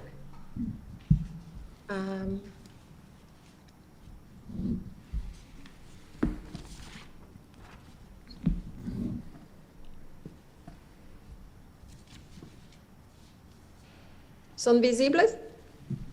Sí. Yes. Okay, excellent. Okay, so thank you very much. And this is going to be, I think, quite a complementary conversation with the two presentations, really helpful presentations we had this morning by Guy and Joanna. For me, it's almost like we're going from some kind of empirical analysis by political scientists, of course, with theory behind, to constitutional theory, which I'm going to challenge through, again, empirical work. So I think there is an interesting conversation there. Muchas gracias. Yo siento que esta será una conversación bastante complementaria con las conversaciones que hemos tenido más temprano por Guy Peters y la doctora Joanna Schnabel. Para mí es como si estuviéramos progresando o transcurriendo entre un análisis empírico realizado por cientistas políticos hacia la teoría constitucional, la cual voy a intentar retar a través, una vez más, de evidencias empíricas, por lo cual pues considero que esta será una experiencia muy, muy interesante. Thank you. So the objective of this research paper, which is coming out in publication, is to bring together two communities that have been writing and ignoring each other. One is the very rich reflection, very contemporary reflection on informal constitutional change in general, in comparative constitutional law. El objetivo del paper que se va a discutir acá es que se vienen uniendo, se van a unir dos conversaciones que ocurren de manera paralela pero se ignoran constantemente. La primera entre una muy rica, muy amplia conversación sobre los cambios constitucionales informales que se viene dando en la conversación de la teoría constitucional. Carry on. Yeah, and the other side is in federal studies. There has not been as much interest in this phenomenon. So partly I want to bring the theory of constitutional theory into federal studies, and I want to use an example from federal studies, intergovernmental agreements, into the conversation about informal constitutional change. Y por otro lado, los estudios federales, los cuales han tenido poco interés en esta conversación. En ese sentido, se va a intentar traer la teoría constitucional hacia la plática sobre los estudios federales, y se va a traer a través de los acuerdos intergubernamentales. Yeah, that's it. Carry on. Yeah. Okay. So the phenomenon of informal constitutional change, as I said, has generated a lot of writing and scholarship in the last 5 years. Sometimes, and it depends where people are writing from, sometimes they talk about change to the big C constitution or the small C constitution. And of course, the big and the small don't mean the same thing in different countries. En ese sentido, este fenómeno del cambio constitucional informal ha traído muchísimo estudio a lo largo de los últimos 5 años. Dependiendo de la locación o de la geografía desde la cual se estudie, se habla de cambio constitucional con C grande o cambio constitucional en C minúscula, dependiendo pues de la perspectiva y del lugar desde el cual se estudie. For instance, in the United States, because the written constitution is such an important document, the big C constitution is more important. And of course, in more recent constitutional systems, often the constitution is also, written quite comprehensively. So it's a big C constitution. By contrast, Canada has a very old constitution with lots of things around it that are not written in it. So the small C constitution is much more important. Por ejemplo, el sistema de los Estados Unidos, donde la constitución escrita es sumamente importante. Estamos hablando de una constitución con C mayúscula, como es también el caso de aquellos lugares donde la constitución es más reciente. Entonces la constitución con C mayúscula será mucho más importante en función de que es este gran texto el único en cuestión. Sin embargo, o por el otro lado, se da la cita del ejemplo de Canadá, donde en paralelo con la Constitución existen muchos otros documentos que la acompañan quizá en importancia. Entonces estaríamos hablando de una Constitución con C minúscula que se ve acompañada de muchos otros textos. Thank you. So other instruments, but also unwritten rules, principles, conventions that are part of the Constitution. But regardless, this big C Constitution or small C Constitution, depending on context, gets transformed through all sorts of instruments, and I've listed them here. It's not exhaustive. But. Aparte de las leyes escritas, otros instrumentos como la costumbre, como reglas no escritas, protocolos, etcétera, son los que se mencionan. Sin embargo, ya sea esta Constitución con C mayúscula o Constitución con C minúscula, se ve atravesada por un proceso de transformación que puede verse catalogada en la lista que se ve en la diapositiva. Mm-hmm. So lots of different techniques to change and alter a constitution. And this has generated a lot of conceptual, names, vocabulary. Again, I've just listed it here. I've translated it from English, but you can just see different theorists trying different labels to explain a very similar phenomenon. Este tipo de diferentes técnicas para modificar una sola constitución ha generado muchísimo vocabulario en el área de estudio que se menciona, el cual la profesora ha intentado traducir en la diapositiva que pueden ver, lo cual permite ver una gran variedad de modelos, técnicas diferentes que hablan más o menos de un proceso similar. In this, I throw a new approach, just an additional one, to make it even more complicated. I talk about para-constitutionality in two different ways, because I think sometimes those are not visible enough in the literature. En función de esto, la doctora propone una nueva aproximación, solamente pues para complicarlo un poco más, dice ella, el cual cita como para-constitution. Can you repeat the Yeah, it's para-constitucionalidad. Para-constitucionalidad, exactamente. Mm-hmm. Yeah. And I use two meanings of para. I hope this works in Spanish, I'm not sure. But there's I'll go back to etymology. In the Latin sense, paro means against, contra, like paratonero. It's unconstitutional, it's not valid, it's against the Constitution. Se utiliza con dos significados.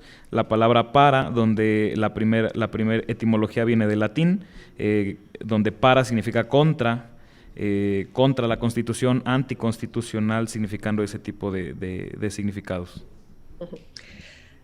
And of course, this is what lawyers are often interested in. But there's a second sense, which is Greek etymology, where para means on the side, beside, al lado de.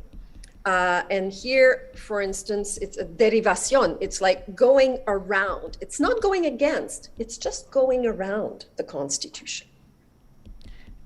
Y la otra significación sería del griego, donde para significa lateral por un lado, por un costado. Antes menciona que la versión latina, la versión contra, es la que a los abogados más les interesa, pero esta versión del griego de ir por un lado quizá no signifique ir en contra literalmente, sino solamente ir alrededor.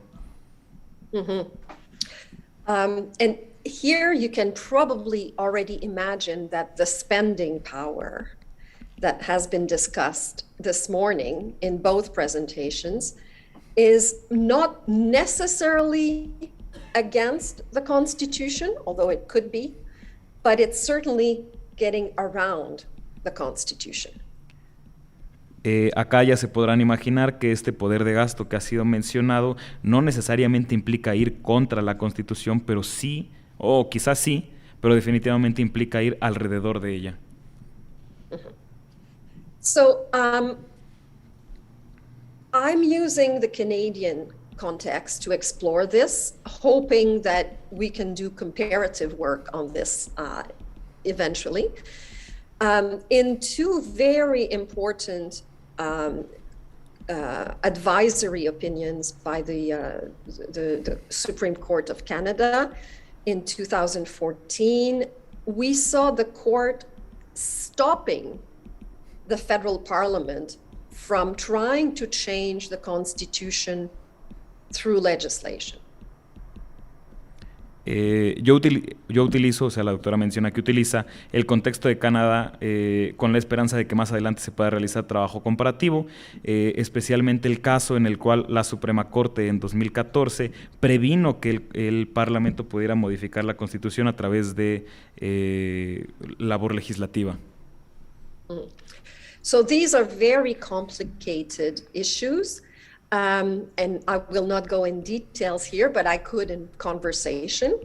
But basically, the federal government, using its parliament, using the federal parliament, tried to change the rules for designating senators and partly for changing the way Supreme Court judges were selected.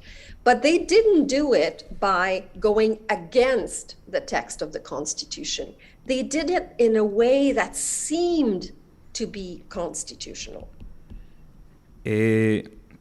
Este caso es sumamente complejo, entonces no se abonarán sobre los detalles, pero se podría hacer más adelante ya en alguna conversación. Es un caso donde el gobierno federal, a través del Parlamento Federal, intentó cambiar la manera en la cual se eligen a los senadores y los jueces de la Suprema Corte, no de una manera frontal modificando el texto constitucional, sino quizá de una forma en la cual se trabajó alrededor o de una forma que sí parecía constitucional. But despite the fact that the Parliament had tried not to go against the text, the Supreme Court was very severe and said, what you are doing is changing the architecture of the Constitution. You're changing something which is not in the text, but it's in the fundamental structure of the Constitution. And you cannot do that by legislation. You need a formal constitutional amendment. Aunque no se trató de ir en contra del texto constitucional, pues no se modificó. La Suprema Corte fue muy severa en sus determinaciones, nombrando pues que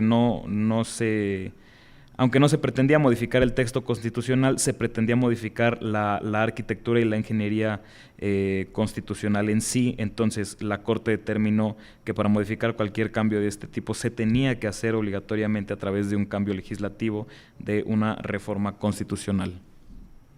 Now, one thing that we need to know is that in Canada, constitutional reform, official constitutional reform, is excessively difficult. We have a very, very, very rigid constitution and also a political allergy to even try to change it because of major failures to do so in the 1980s and 90s. So for 30 years, we have not hardly changed our constitution. También se debe saber que la reforma constitucional en Canadá es sumamente difícil por sus conductos legales, es sumamente difícil de realizarlo en el Parlamento y además existe una aversión política de realizar cualquier tipo de modificación constitucional desde el 1980 a 1990, entonces hace más de 30 años pues que se previenen o se evitan a toda costa las modificaciones constitucionales. So this is when the Constitution is very rigid, attempts to change it informally increase, try to do it indirectly. And what happened here is what I note as a paradox, because the Supreme Court, by being very severe with the Parliament, federal Parliament, saying you cannot do this, you need an amendment, created a situation in which the executive then tried to do it indirectly, not through legislation, through other means. En este sentido, cuando la Constitución es sumamente rígida y se previene de hacerle cambios directos, se tiende pues a preferir los cambios indirectos, y es aquí donde surge una paradoja muy interesante, pues la Suprema Corte, al prevenir los cambios indirectos que se le puedan realizar a la Constitución, obliga pues a las instancias del gobierno federal a intentar hacer los cambios directos que se intentaron hacer. So, and again, I cannot go into details right now, but after the failure through legislation, we had a change of government. So the changes had been tried by a conservative government. In 2015, the Trudeau government got in power. They didn't try to change things by constitutional reform. They didn't try to change them through legislation because the Supreme Court said this is not going to work. So what they did is created an informal system to change the way senators are selected and change partly the way some judges, or the judges are selected. They have done it through consultative committees that are not binding, that don't issue binding decisions. They make recommendations to the Prime Minister. So it's not unconstitutional in the Latin sense, but I argue that it's para-constitutional in the Greek sense, because the impact is to actually change the way the process constitutionally is supposed to be. No se va a entrar en más detalles sobre esta cuestión que se va a comentar una vez más por el tiempo, pero tras este fallo que se comenta, el gobierno cambió, entró la administración del señor Trudeau, y en función de este cambio de gobierno no hubo otro intento formal o informal de modificar la manera constitucional a través de la cual se escogen los senadores y los jueces. Sin embargo, hubo un cambio o la creación de un sistema informal para efectivamente cambiar este procedimiento a través de la creación de comités consultivos, los cuales hacen recomendaciones a la oficina del primer ministro. Entonces esto implica un cambio que la doctora considera paraconstitucional, pues efectivamente el procedimiento ha cambiado a través de estos comités consultivos, pero el procedimiento formal no ha cambiado. Those systems, the committees, are very effective. They bring in positive change from the perspective of democracy and even federalism. And here I need to explain a little bit. Senators in Canada, it's a copy of the UK, of the United Kingdom. Senators are actually named by the executive, the federal executive. They're not elected and they don't represent the provinces. So changing the system for a more inclusive system where there's hearings and a committee and so on increases a democratic input, although it's not elections, and increases the presence and the participation of federal entities. So the result in policy terms is not bad at all. The question is what this does on the constitutional order. El estos comités son sumamente efectivos y han generado un cambio positivo en términos de democracia y en términos de federalismo, en función de que, la doctora explica un poco más a fondo, el sistema canadiense simula o parece bastante al sistema británico, en función de que los senadores son nombrados por el Ejecutivo Federal, no son representantes electos, entonces no tienen esta función de representatividad popular o territorial. Sin embargo, este cambio que se ha comentado supone un aumento en el influjo democrático, ya que se consulta su participación y su nombramiento, a la vez que se consulta o se participa de instancias más federales para su nombramiento. En consecuencia, no es un cambio negativo, es un cambio sumamente positivo. Sin embargo, la duda queda en cuestión de qué hace o qué consecuencias tiene como fenómeno paraconstitucional. Now, we don't know whether it's unconstitutional in the Latin sense, because nobody has questioned it or taken it to court. It's more difficult because it is so informal. Going to court with legislation to challenge the constitutionality of legislation is relatively easy, but challenging something like that, like a committee that is created and announced on the internet, is very difficult to challenge constitutionally. Nobody has done it. Ahora bien, no se sabe si esto es inconstitucional en términos, o bien si contraviene la Constitución, como lo diría la locución latina de para, pues nadie se lo ha preguntado en función de su complejidad. Cuestionar este tipo de cuestiones es complejo, ya que cuestionar leyes es un fenómeno muy frontal, muy característico, muy normal. Sin embargo, cuestionar comités que se reúnen y hacen este tipo de recomendaciones, pues no es un fenómeno tan simple. Entonces queda la duda sobre cuál es su comportamiento con respecto a la inconstitucionalidad. Gracias. So, what I just described is the theory of informal change, and I gave examples of limits to informal change in the Canadian context. You cannot normally do it through legislation, or at least not major change like something that affects the architecture, the way senators or judges are named. You cannot do that by legislation. But then the executive is doing it informally, and it seems to work. That's the theory. And an example. Now, in the second part, I want to talk more concretely about intergovernmental agreements. Lo que se acaba de describir es a través de un ejemplo la teoría del cambio constitucional informal en materia de cuestiones que no se pueden cambiar legislativamente, no se pueden cambiar a través del proceso legislativo, proponiendo leyes y modificando textos ya establecidos. Sin embargo, el Ejecutivo de manera informal modifica el funcionamiento constitucional y es así que a través de un ejemplo se ha explicado esta teoría. Ahora, a continuación, se va a pasar a hablar sobre los acuerdos intergubernamentales, más específicamente como instrumentos para esta reestructuración.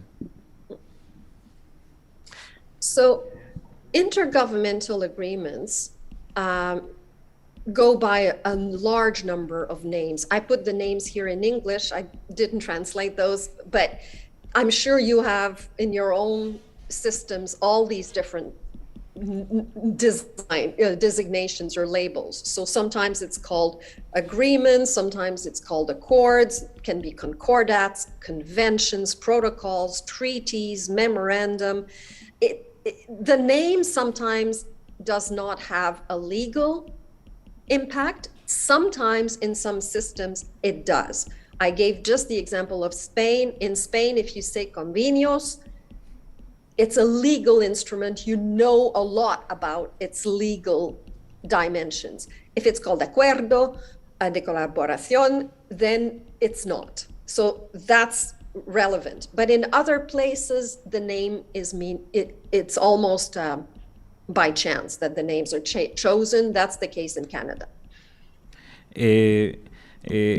A continuación, los acuerdos intergubernamentales suelen tener muchos nombres, los cuales aquí se ven enlistados en inglés, no están traducidos. Seguro en las federaciones que acá se estudian tienen otros nombres o algunos de estos. En algunos casos los nombres no tienen influencia en la legalidad del texto, en algunos otros casos sí. Se cita el caso de España, donde todo lo que vaya por el nombre de convenio tiene un estatus legal muy amplio y se conoce más o menos cuál será el contenido. Sin embargo, en temas de acuerdos u otra denominación no lo es tanto. Entonces, a veces la denominación que puedan tener este tipo de acuerdos intergubernamentales sí tiene un rol en la legalidad o en el rol legal que van a tener estos acuerdos. Thank you. Regardless of their legal status, my argument is that they can change the Constitution. And No, carry on. There are all the federal systems I have ever studied, there are agreements like this. They are agreements that are vertical between, and that's descriptive, between federal authorities and the units, or between the units. Sometimes it's multilateral, sometimes it's bilateral. And they can come by the dozen and by the hundreds even each year. A pesar de toda esta diferenciación, lo que se tiene por teoría es que de esta manera se puede cambiar la Constitución. En todas las federaciones que la profesora ha estudiado hay acuerdos de este tipo, los cuales pueden ser verticales, horizontales, entre unidades constitutivas, entre unidades y el gobierno federal, los cuales pueden ser también multilaterales, bilaterales, y a veces vienen por docenas y a veces vienen por cientos. So they play different roles, different functions. Some are explicit, manifest. You see them by reading them, and it's logical. I call it material cooperation or processual cooperation. So who does what? Who pays for what? It can come with conditions or no conditions if we link it to the two presentations that we had this morning. The way these conditions are imposed, sometimes it's through legislation, federal legislation, but most of the time it's through agreements. It's through almost contracts. I give you money, you do this. Este tipo de acuerdos tienen un rol diferenciado, tienen un rol diferente cada uno. A veces este rol, esta función puede estar muy manifiesta y se le llama cooperación material, donde, recuperando la conversación que se tenía más temprano, pueden estar condicionados o no condicionados, y esta condicionalidad puede estar incluida en la ley a veces. Sin embargo, en la mayoría de los casos es como un contrato, se plantea la aportación en función de un trabajo específico. Thank you. They can do also, I gave an example here, sometimes they can even complete constitutional change. I won't go into this, but sometimes there's a formal reform, and then they say there's parts of it that will be done through agreement. We will figure out the detail about this change through a kind of contract. And agreements also create procedural sort of elements. So create committees, provide how you resolve disputes. It's not the what you do, but it's how you do it. Algunos de estos acuerdos plantean un cambio constitucional completo, o algunos plantean vienen después de un cambio constitucional formal a través del proceso legislativo, donde se plantea que las especificidades del cambio constitucional se van a tratar a través de un acuerdo posterior, y estos acuerdos suelen plantear cuestiones de procedimiento, donde no solamente se habla de qué se va a hacer, sino de cómo se va a hacer y de qué manera se va a llevar a cabo. Gracias. But going back to our theme, they don't only do this explicit job, when seen collectively and sometimes through time, they can have an impact on the federal system. And this happens on the margins of the Constitution. It happens without formal constitutional change. Pero volviendo al tema, no solamente tienen este propósito explícito, el cual se puede leer en el texto del acuerdo, sino que con el tiempo y con el paso de las interacciones pueden tener un impacto en el diseño constitucional, generando un cambio, y muchas veces este cambio se da en los márgenes de manera lateral a la cuestión constitucional. Mm-hmm. So here I just give a few examples, and I could, or I list what I think they do. I could find examples, but we don't have time. But sometimes they will distort the division of powers. So, provinces are supposed to, or Länder are supposed to do this, or states are supposed to do that, and the federal order does this, and so on. But sometimes through agreements, they either trade, or they do it together, or they influence each other, or they change the way it's implemented, so that actually what happens concretely doesn't look like what the Constitution provides. Linked to this, it's an example that is very contemporary in Canada and will be of interest, I think, to Joanna. The introduction of national norms, so like the Canada Health Act, certain conditions, major conditions. In Canada, legally, the federal government cannot really do that. I could debate it, but it cannot really do that. It could not legislate to impose those conditions on the provinces because it doesn't have jurisdiction, as you said, but it does it through a contract in a way. So it does indirectly what it cannot do directly. Acá se agrega una lista de ejemplos de lo que la doctora considera que hacen este tipo de modificaciones a través de acuerdos, las cuales en primera instancia distorsionan la distribución de los poderes legislativos, ya puede ser a través de un cambio, de un intercambio, de la compartición de capacidades legislativas, de la influencia de un poder sobre el otro. Entonces, después de un tiempo, el texto legal y la práctica no coordinan más, no se parecen más el uno con el otro, y se recupera rápidamente el ejemplo de Canadá, donde no es potestad del gobierno federal legislar en términos de condicionar temas que son competencia de los estados. Sin embargo, lo hace en función de esta capacidad de gasto y en función de los contratos que se plantean, pues llega a condicionar la manera en que se legisla desde las provincias.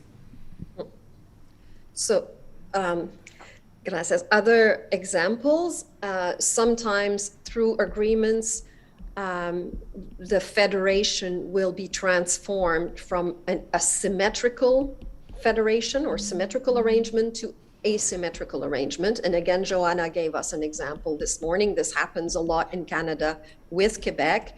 Officially, every province has the same powers, but when it negotiates with Ottawa, they're not all equal. And sometimes there are side deals, that was the expression used, that recognizes asymmetry. That might be very positive. I'm not saying it's negative, because sometimes you need asymmetry.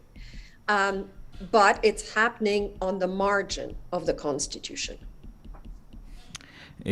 Otros ejemplos, a través de este tipo de acuerdos, la federación puede transformarse de una federación simétrica a una federación más asimétrica, y otra vez se recupera el ejemplo de Canadá, donde las provincias tienen exactamente los mismos poderes, pero sin embargo al negociar con el gobierno federal de Ottawa, algunas provincias pueden tener más capacidades o más influencia que otras. Esto no necesariamente es algo malo, puede tener efectos positivos. Sin embargo, se nota que es un fenómeno que pasa de manera lateral, que va alrededor de la Constitución. Other examples, in Canada at least, sometimes agreements become the pretext for not even trying to change the Constitution. We'll do it through agreements. We don't need to actually make our Constitution more relevant, more modern, adapt it, because we can negotiate arrangements. En otros ejemplos, igual en Canadá, muchas veces este tipo de acuerdos se vuelven un pretexto para no intentar modificar la Constitución. No es necesario o no se necesita, pues, traer la Constitución hacia la modernidad, hacerla más nueva, hacerla más relevante. Se puede implementar cualquiera de estas cuestiones de política pública a través de los acuerdos y no hay necesidad para intentar modificar el texto constitucional. Another example, Canada, but also Australia, the United States, Belgium, Spain, are federal systems that are quite dualist. Actually, as far as I understand, formally, the Latin American federations are quite dualist formally as well, because they have followed partly the American model. So in theory, quite exclusive powers in theory and officially in the division of powers. And also the impact of dualism is that the executive implements the legislation and the programs in its own sphere of jurisdiction. I should have a picture here, but what I mean is dualist is it's all in parallel. So to give an example, in Canada, again, but it could be the United States, in Canada, when a province legislates, it's its own civil service, its own administration that will implement the legislation. And it's the same at the federal level. At the federal level, the federal parliament adopts legislation, and it has its own quite large administration that administers it across the country. Maybe you should translate this and I'll continue because it's complicated. Yeah, don't worry. Otro ejemplo es que en Canadá, Australia, los Estados Unidos, Bélgica, incluso España, son federaciones bastante dualistas. Quizá incluso las federaciones latinoamericanas, ya que siguen el modelo de los Estados Unidos, han tomado este formato bastante dualista, donde cada uno de los órdenes de gobierno tiene sus propias potestades o facultades y capacidades técnicas diferenciadas, donde el ejecutivo de cada uno de los órdenes de gobierno implementa la legislación tomada por las legislaturas de sus órdenes de gobierno. Se da el ejemplo de Canadá, donde siempre que se legisla desde las provincias se habla del servicio civil de esa provincia y el gobierno federal tiene su propio aparato ejecutivo, el cual se encarga de implementar las cuestiones legislativas legisladas por la Cámara Federal. Mm-hmm. Thank you. So you're all specialists, so you know, this is very different from the integrated federal systems, or what sometimes is called the administrative federal approach, or sometimes it's called cooperative. I find this confusing, but you know, the German, the Swiss, or the EU system, where the units implement their own legislation when they have powers, but implement most of the federal legislation, which they contribute to adopt because they have a strong second chamber. So they contribute to adopt federal legislation. When federal legislation is adopted, it's their own administration, the units, that implement it. So they implement both legislation.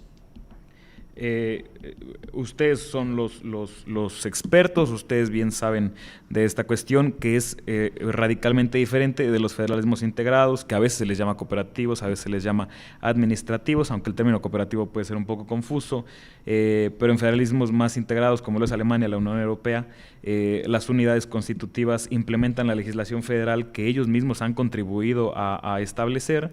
Entonces tienen mayor participación en leyes que a final de cuentas van a terminar implementando, además de la legislación que puedan tener en el nivel de los gobiernos subnacionales. So what we see, and you're going to say, why are we talking about this? What we see is through intergovernmental agreements. Carry on. I'll just finish this. Yeah, systems that are dualist being transformed very ad hoc, haphazardly, gradually on certain issues into more integrated systems, so that there's a delegation of functions. The federal order, although it should implement its own legislation, will sort of use the units like agents. And in Canada, oddly, the opposite is possible as well. Lo que vemos a través de los acuerdos intergubernamentales, por si se estaban preguntando por qué estamos hablando de esto, es que a través de los acuerdos intergubernamentales las federaciones dualistas se pueden volver en áreas específicas y a través de procesos más largos en federaciones cada vez más integradas, a través de las cuales el gobierno federal convierte a los gobiernos subnacionales en delegaciones, delegándoles tareas que le deberían corresponder al gobierno federal. Thank you. So again, it's not necessarily anti-constitutional or, unconstitutional Latin sense. There's ways in which it can be done legally, but over time, it has a para-constitutional impact, Greek sense, because it transforms the Constitution. It's supposed to be dualist, it becomes integrated. It might actually be very good in terms of policy making and implementation. It might not, but it might. That's not the issue. The issue is that these agreements transform the federation. No es necesariamente malo o inconstitucional o que vaya en contra de la Constitución per se, pero se nota que a lo largo del tiempo esta es una transformación paraconstitucional a través de la cual las unidades pasan a ser estas encargadas de tareas que deberían corresponder al gobierno federal.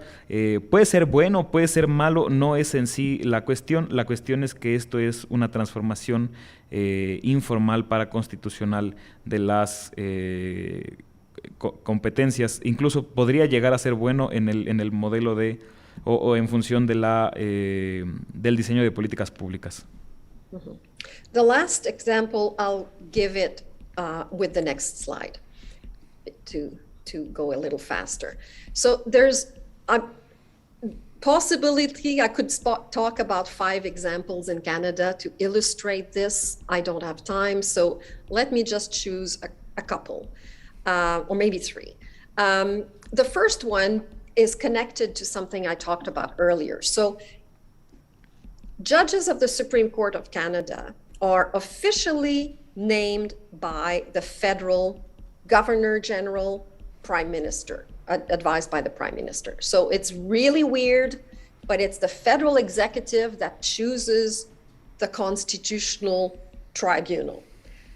Very bizarre, okay? We saw that informally, now there's a consultative committee for all the judges of the Supreme Court across the country. Now, in the Supreme Court, there are 9 judges, 3 of them constitutionally come from Quebec. Why? Because Quebec has a different legal system. We have the civil law in private law. The rest of the country has the common law. So we need to have at least 3 judges, because it's the final tribunal, that it's not only a constitutional court, it's a Supreme Court. So we need judges that actually know the civil law. Maybe you could translate that and I'll take it after. El último ejemplo se va a dar en esta diapositiva que se cambió. Hay 5 ejemplos en Canadá que se podrían mencionar, no se van a mencionar por cuestiones de tiempo, se van a mencionar quizá 2 o 3, en función de algo que ya se mencionó en otras diapositivas. Los jueces en Canadá son elegidos por el Ejecutivo, ya sea provincial o federal, lo cual es bastante raro, bastante extraño. Sin embargo, informalmente ya existen estos comités que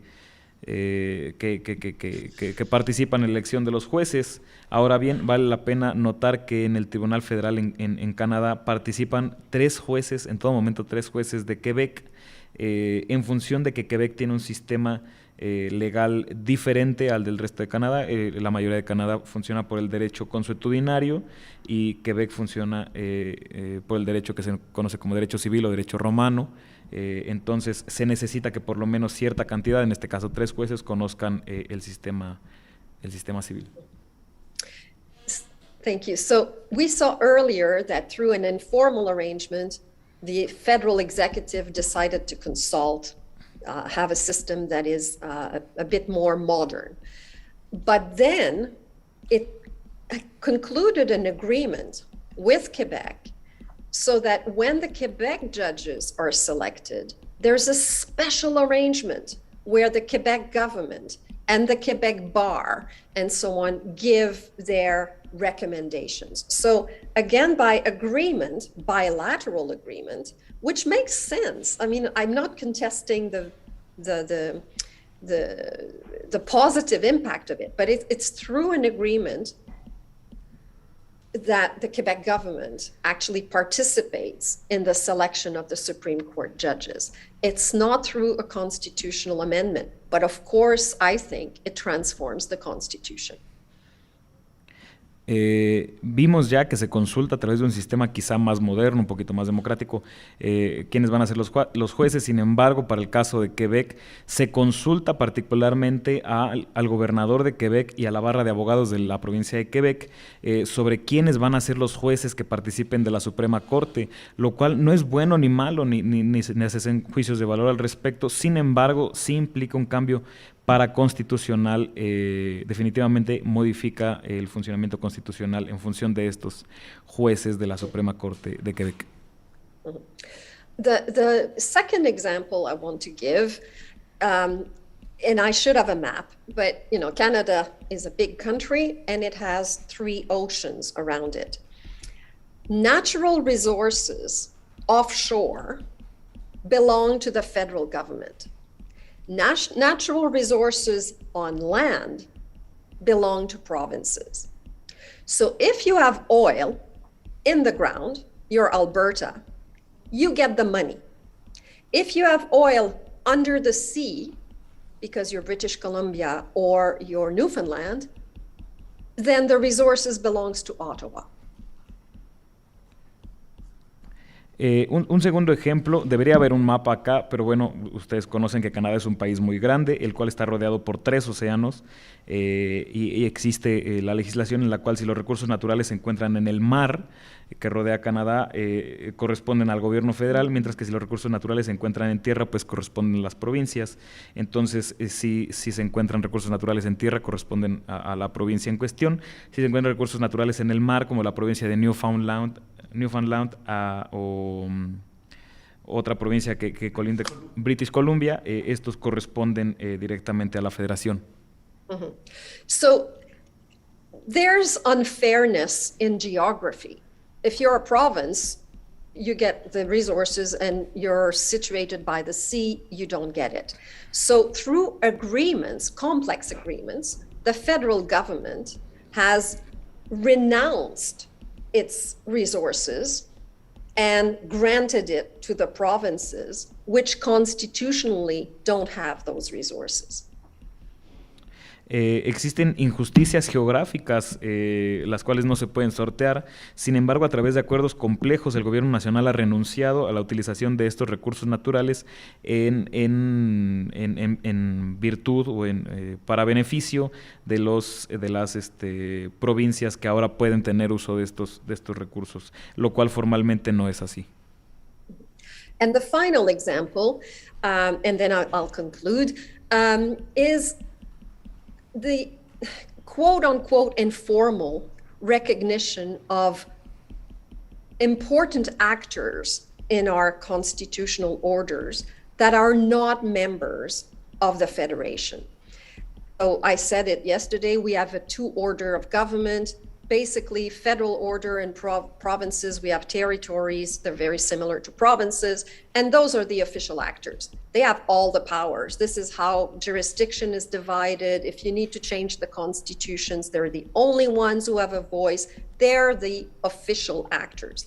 But of course, in a complex constitutional arrangement, there are other important actors. So increasingly, although they're not recognized, there are agreements with municipalities and cities that will empower them to do things. Increasingly, there's arrangements with minorities or about minorities that give them resources and a voice. And increasingly, really important agreements with indigenous communities and nations, which transform them into constitutional actors, although the constitution doesn't get changed. Como ejemplo final, antes de pasar a las conclusiones, se tiene el reconocimiento, entre comillas, informal, de actores importantes, pues formalmente los territorios y las provincias son los actores oficiales del federalismo canadiense. Empero a lo largo del tiempo han surgido otros a los cuales se les otorga reconocimiento a través de acuerdos que no son necesariamente formales, como son los municipios, las ciudades, grupos minoritarios y cada vez más comunidades y naciones indígenas que poco a poco se han ido incluyendo ya como actores, entre comillas, informales de el diseño constitucional canadiense. Thank you. So again, it's not necessarily against the Constitution, but it's going around. So in conclusion, there's a lot of interest about in constitutional theory about informal constitutional change. In that literature, they have not looked at intergovernmental agreements. It's interesting because a lot of this literature comes from the United States. They're in the federal system. I don't know why they've missed that. Maybe because they don't study federalism the same way. I don't know. It's really bizarre. When I read it, I see, okay, there's an interesting instrument. It's not been there. My objective in this paper is to bring it into this conversation. Una vez más, quizá lo mencionado no sea inconstitucional, pero definitivamente va alrededor de la Constitución. Ya a manera de conclusión, se menciona que en la literatura de la teoría de las reformas constitucionales informales casi no se aborda el tema de los acuerdos intergubernamentales. Esto es rarísimo, no se entiende por qué, especialmente por el caso americano, el cual pues ellos son el federalismo, deberían tener más estudios en el caso, pero quizás se debe a la manera en la cual estudian su federalismo. Okay, agreements are very numerous. They're everywhere in federal systems, and they play really essential roles in coordination, in creating the relationships that we all know are important in a federal system. That I'm not denying. What I'm saying is that in addition to that, some of them have an impact that is not even sometimes understood. It's in the long term that we see it, an impact that can transform the federal system in ways which are not visible and can be pernicious. Este tipo de acuerdos son muchos, son numerosos y se encuentran en todos lados, en todas las áreas de política pública. Son cruciales para la coordinación intergubernamental y para las relaciones que forman parte toral del federalismo. Norman pues las relaciones que hay entre órdenes de gobierno. Esto no se niega de ninguna manera, pero se remarca que pueden estar causando cambios constitucionales que no se conocen o no se estudian o no se dan a conocer de inmediato. Y esto puede llegar a tener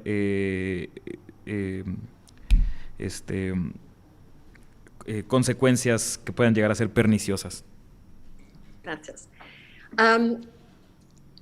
So again, not all of this is unconstitutional Latin sense. Some of it is, and sometimes the court will say it, but in Canada, generally, the courts don't. Even if they're confronted with something that seems to go against the Constitution, they'll find a way to sort of not really say it or declare it unconstitutional. But most of the time, they don't go to court, these agreements. Their impact is paraconstitutional in the Greek sense. Una vez más, no todo esto es inconstitucional en el sentido latino de la expresión para, sin embargo, si lo llegase a hacer, pues la Corte lo mencionará, como se menciona del caso canadiense. Esto rara vez ocurre, la Corte no emite determinaciones en este sentido, entonces se entiende pues que esto es modificaciones constitucionales que van alrededor y la Corte prefiere no emitir determinaciones al respecto. So what I've said so far is almost sociology of law, isn't it? It's like on the ground, there are agreements, and they sort of informally change the Constitution. I'm closing with a more legal question, traditional legal question, is why are courts tolerant of this? When they don't often go to court, but when they go to court, what we see in Canada is a huge amount of tolerance. So the court was very severe against the federal parliament trying to go around the Constitution, but it's not as severe when the federal partners create a deal. Lo que se ha dicho hasta ahora por la doctora es prácticamente sociología del derecho, en lugar de ser derecho per se. Pareciera que se habla sobre este tipo de sociología. Sin embargo, va a terminar con una pregunta más jurídica en el sentido tradicional, y es ¿por qué se permite este tipo de cuestiones? ¿Por qué la Corte, por ejemplo, en Canadá, en el momento en que se intentó hacer un cambio informal, actuó de manera tan severa, pero en este otro tipo de acuerdos que se abordan acá, lo ha permitido? ¿Por qué ha permitido este tipo de acuerdos que parecen ir alrededor de la Constitución? And here I must pay credit to one of my ex-students. We co-wrote this piece, and a lot of the theory is mine. And we did empirical research together, but he came up with this hypothesis, and I think it's brilliant. He says, maybe what the court is more tolerant of agreements than legislation. It's very simple, but you have to think about it, because it's negotiated, because it's once the governments have made the effort of arranging something together, the courts are very reluctant to undo these complex arrangements. But on top of it, profoundly, federalism is about a bargain. It's about negotiations. So maybe implicitly, judges are tolerant of this because it's not unilateral, it's actually negotiated.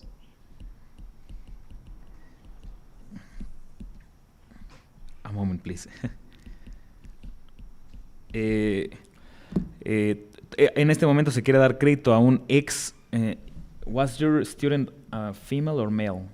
Male, Jesse Artery, yeah, man. Yeah. Thank you. Se quiere dar crédito a un exalumno, pues la mayor parte de la aportación teórica fue realizada por la doctora, mientras que la investigación empírica se realizó de manera conjunta. Sin embargo, el alumno fue quien vino con gran parte de la hipótesis, donde él plantea pues que se permite o se tolera este tipo de negocios, ya que es negociado, pues, y una vez que se han creado estos acuerdos, la Suprema Corte se opone a dirimir en contra de ellos. Pues el federalismo se entiende pues como una constante negociación, y en ese sentido, pues, siempre y cuando las decisiones no sean unilaterales, sino que sean producto de negociaciones, pues se entiende que es un acuerdo tomado por ambas partes. Gracias. Y gracias, Joel. You did an amazing job translating. Thank you. My pleasure.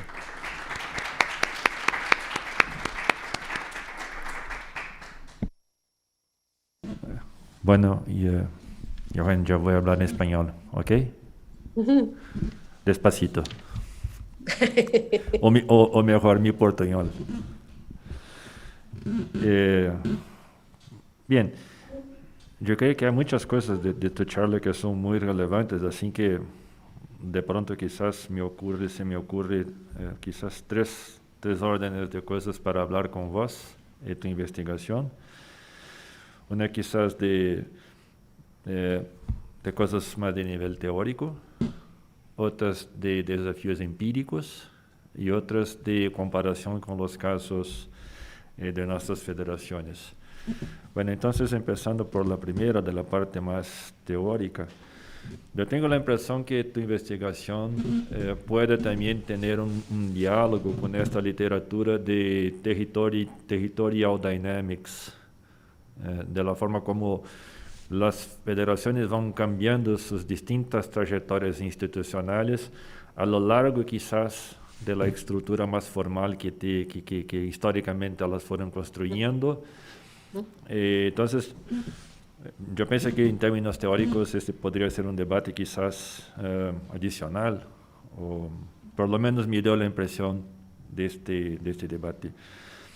El segundo es que me parece que tu investigación refleja un tema que siempre va y viene en este debate que hacemos entre cuál es en realidad el rol o la estructura del federalismo y dónde entra el rol de las RIGs, de las relaciones intergubernamentales. Es decir, un poco está lo que los clásicos de el azar, Wright, mesmo Grudsen, básicamente la literatura americana intentó decir, oye, el federalismo es más constitucional y estructural, y la RIGs podría ser algo como el federalismo en acción. Y por lo tanto, el federalismo en acción quizás puede manejar cambios, aunque la estructura formal del federalismo se mantenga un poco, quizás con pocos cambios, ¿no? Y el tercer punto teórico es, y quizás es un poco, no sé si es tan aplicable para el caso canadiense, porque yo pienso que ustedes tienen por lo menos un poco más de asimetría en su federalismo en comparación con las federaciones latinoamericanas, pero es el tema de la simetría de derecho y la asimetría de facto que ocurre quizás en las relaciones que se establecen entre los distintos niveles de gobierno, sean verticales, sean mismo horizontales, ¿no? Bueno, la segunda parte son el tema ese que cerraste tu charla. Bueno, me gustaría ver si hay ejemplos de vuestros federalismos comparables de tal bien. Yo no sé, voy a intentar comentar y pido permisión para los colegas Joel, los colegas de Argentina, pero yo tengo la impresión que, y claro, acá en mi caso muchísimo más fuerte el ejemplo brasileño, es que la informalidad, la discreción con que manejan el gobierno federal los cambios constitucionales es muy fuerte. Así que para nosotros no parece tan raro ese tema de que tenemos distintos cambios que van se manejando en toda la estructura del federalismo, aunque en términos formales la ley permanece casi la misma. Y en muchos casos la informalidad o la gran capacidad de discreción que maneja los presidentes es capaz de introducir cambios profundos en las relaciones intergubernamentales y mismo en la estructura jurídica constitucional del federalismo, aunque de hecho nada tenga pasado, o mejor diciendo, aunque en términos formales nada tenga pasado, pero en términos reales sí, los cambios son muy fuertes. Quizás acá me parece que el caso argentino puede ser lo más fuerte en ese sentido, porque el presidente maneja un poder de discreción que es muy alto, pero también en el caso brasileño y mexicano, a mí me parece. Así que, bueno, yo creo que hacen cosas muy interesantes para que podamos explorar comparativamente, considerando esta propuesta de investigación de cómo analizar los cambios informales más allá de la estructura formal de la Constitución en nuestras federaciones. Y lo último es un poco el tema de metodológico, los desafíos empíricos, porque vos hablaba un poco, assim, preguntándose, ¿no? ¿Por qué los jueces son tan tolerantes con los cambios en Canadá? Bueno, entonces para analizar empíricamente esas cosas, ¿cómo hacerlo? Hay que hablar con los autores y les preguntar, hay que investigar lo que piensan los autores para intentar comprender lo que está por detrás de sus intenciones, comprensiones, valoraciones, bueno, lo que sea, ¿no? Eso no es una investigación que se haga solamente con análisis documental o análisis cuantitativa. Hay que profundizar investigando. Entonces, el desafío empírico me parece muy interesante, pero es un desafío que no es quizás tan sencillo de superar si uno desea comprender el speech que está por detrás de los cambios que se pueden manejar, ¿no? Bueno, básicamente eso, pero buenísimo. Una vez más, muchas gracias por tu muy atenta presentación, tu dedicación en nos brindar con tus líneas de investigación. Muchísimas gracias. Ahora, Joel, te pregunto, Gracias. no sé, bueno, no sé, Juan, también si quieres contestar algo. Bueno, son solamente algunas ideas que se me ocurren de tu charla, pero Joel, ¿cómo quieres manejar? Devolvemos a palabra a Joel, después a profesora Juana. ¿Cómo quieres hacer? ¿Bien? Bien, Juan, entonces te devuelvo si quieres contestar algo y después pasamos para la audiencia si quieres hacer preguntas para vos y también para la profesora Johanna, ¿ok? Ok, entonces Do you want me to start yes, or? yes, okay. yes, you can Okay. reply if you want. Thank you very much. You are very resistant. You haven't taken a break for three hours. I'm very impressed. Thank you for these comments. I think they are very relevant. The literature on territorial politics, which also could take on board these informal arrangements where we see the way constitutional structures are changed without formally modifying the Constitution or changing the label and so on, both through centralization and through decentralization. I think that's true. And looking at how negotiations through agreements can participate in this, I think that's very helpful. I think your notion about asymmetry, yeah. I mean, but that's just an example. So in a way, what I want to do with this is give a catalog of things that I think can happen with agreements. And it will not happen in every federation. I mean, transforming the federation from a dualist to an integrated federation makes no sense in Germany, of course. It makes sense in the United States. There might be something else in Germany that could make sense. But an asymmetry is exactly that. The question is, some systems recognize asymmetry formally, and some do it informally. And in Canada, it's done informally. So there's, of course, the politics behind why you want to do it, power relations, and so on. The question is how you do it.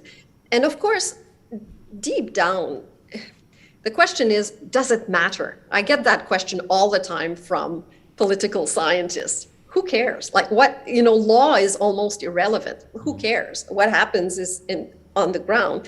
Well, if you believe in the rule of law and in constitutionalism, thinking the Constitution is like almost an irrelevant element, for me is problematic, because democracy is fragile, depends in part on a strong constitutional order and on different actors taking it seriously. Not everything is negotiable. And of course, agreements, it depends on the system, but they can be quite fragile. So to go back to Joanna's presentation earlier, when you were talking about is it beneficial or not beneficial, one question I had, and maybe you could answer it, is what happens when the federal government decides unilaterally not to give the money anymore? So you have fiscal imbalance, you don't correct the fiscal imbalance, you do it through agreements. It can be quite positive from a policy perspective. And if the federal government is not too intrusive, it doesn't distort policy preference too much. So that's positive. But what happens when it decides it's no longer giving the money? And this in Canada has happened regularly.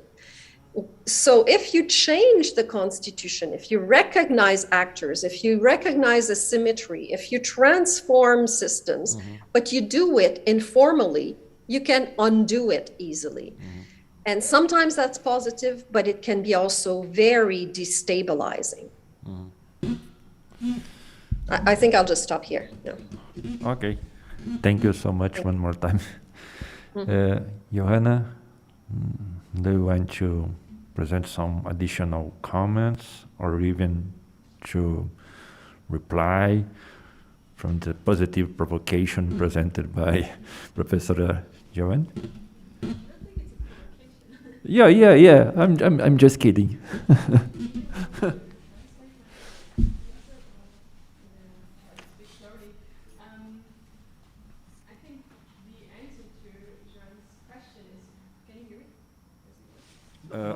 Yes.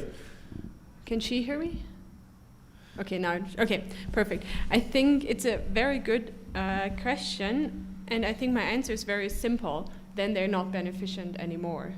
And that is, for example, something that we take into consideration. So we look at the introduction of a program, then obviously the money is proposed, but there are also changes to the program where the federal government withdraws money. That reduces the, let's say, positive impact, if you want, of these grant programs, obviously. Do you maybe want to translate this, and then I'll add a second part to my answer? Comenta que es una buena pregunta y la respuesta es simple, en cuyo caso ya no es beneficioso, ya que al presentarse este tipo de programa, can you repeat the last part? When these programs are established, they're beneficent, but if the federal government withdraws funding, they're much less beneficent, if not have a negative impact. Son beneficiosos en un primer momento, sin embargo, cuando el gobierno federal retira o cambia el financiamiento, pues ya no es beneficioso por más tiempo o incluso llega a ser perjudicial. But I would like to add that not all of these conditional grant programs are based on an intergovernmental agreement, whether it's formal or informal. I think more so in Canada, and much less so in the US or Australia, where in the US all these programs the funding needs to be authorized by Congress. So those are not agreements, this is formal legislation. In Australia, governments rely more on agreements, but very often the funding also needs to be authorized by the federal parliament, the Senate and the lower chamber. If I may, of course, in Canada as well, you cannot spend without legislation, but the conditions, the negotiation is in an agreement. Yeah, but in Australia and the US, the conditions tend to be in the US are always included in federal legislation and tend to be included in federal legislation in Australia. Okay, interesting. Okay. This is interesting. Do you want to translate? ¿Hay tiempo para alguna pregunta más? Do you want him to translate? Básicamente, la doctora Schnabel comenta que no todos este tipo de programas se aplican a través de acuerdos intergubernamentales, sobre todo en Canadá, Estados Unidos y Australia, donde el Congreso queda obligado a autorizar la mayoría de estas erogaciones. La doctora Poirier comenta que a pesar de que el Congreso tenga que autorizar muchas veces las condiciones específicas, ya que no se puede gastar sin que exista una ley al respecto, muchas veces las condiciones específicas o las especificidades de estos programas se acuerdan a través de acuerdos intergubernamentales, aunque la cuestión de la erogación per se sí es de corte legal. Y the last part you said was? Well, the last part was that the conditions are included in federal law in the US, but tend to be in Australia, not all the time, but are more likely to be included in federal legislation as well. Las condicionantes en leyes federales y procedimientos formales, así como en Australia, que no siempre sucede, pero es lo más común. Bueno, muy bien. Yo pienso que cumplimos todo el programado para la sesión del día de hoy. Al final, profesora Giovanni, sí, nosotros vamos a nos mantener en contacto por las sugerencias que hizo, por esos temas de quizás encontrar objetos comparativos con tus líneas de investigación. Bueno, Gracias. sí, muchas gracias a vos una vez más por su muy amable presencia en el día de ayer, en el día de hoy con nosotros. Una vez más también, thank you, Professor Johanna, for the contribution, one more time. Bueno, yo pienso que entonces yo voy a dar por encerrada esta sesión, ahora porque ya estamos por encima de la hora y tenemos que continuar por la tarde con otra actividad. Entonces, bueno, yo quisiera agradecer a todas y a todos que se hicieron presentes en esta conferencia, presencialmente o en línea. Y bueno, entonces acá en nombre de la coordinación del proyecto, del profesor Joel Fernández Mendoza Ruiz, yo me despido y le voy a pasar la palabra a Joel, que tiene las constancias para distribuir a nuestras dos ponentes, la profesora Joan Poirier y la profesora Joana Sinabia. Thank you, and we will keep in touch. Gracias, hasta luego. Pues de manera simbólica hacerle la entrega de esta constancia a la doctora en Ciencias Políticas Joanna Schnabel, a Joan Poirier y al doctor Guy Peters, se las enviaré por correo. La Universidad Autónoma del Estado de México otorga la presente constancia a Joanna Schnabel, doctora en Ciencias Políticas, por haber impartido la ponencia El estudio de las transferencias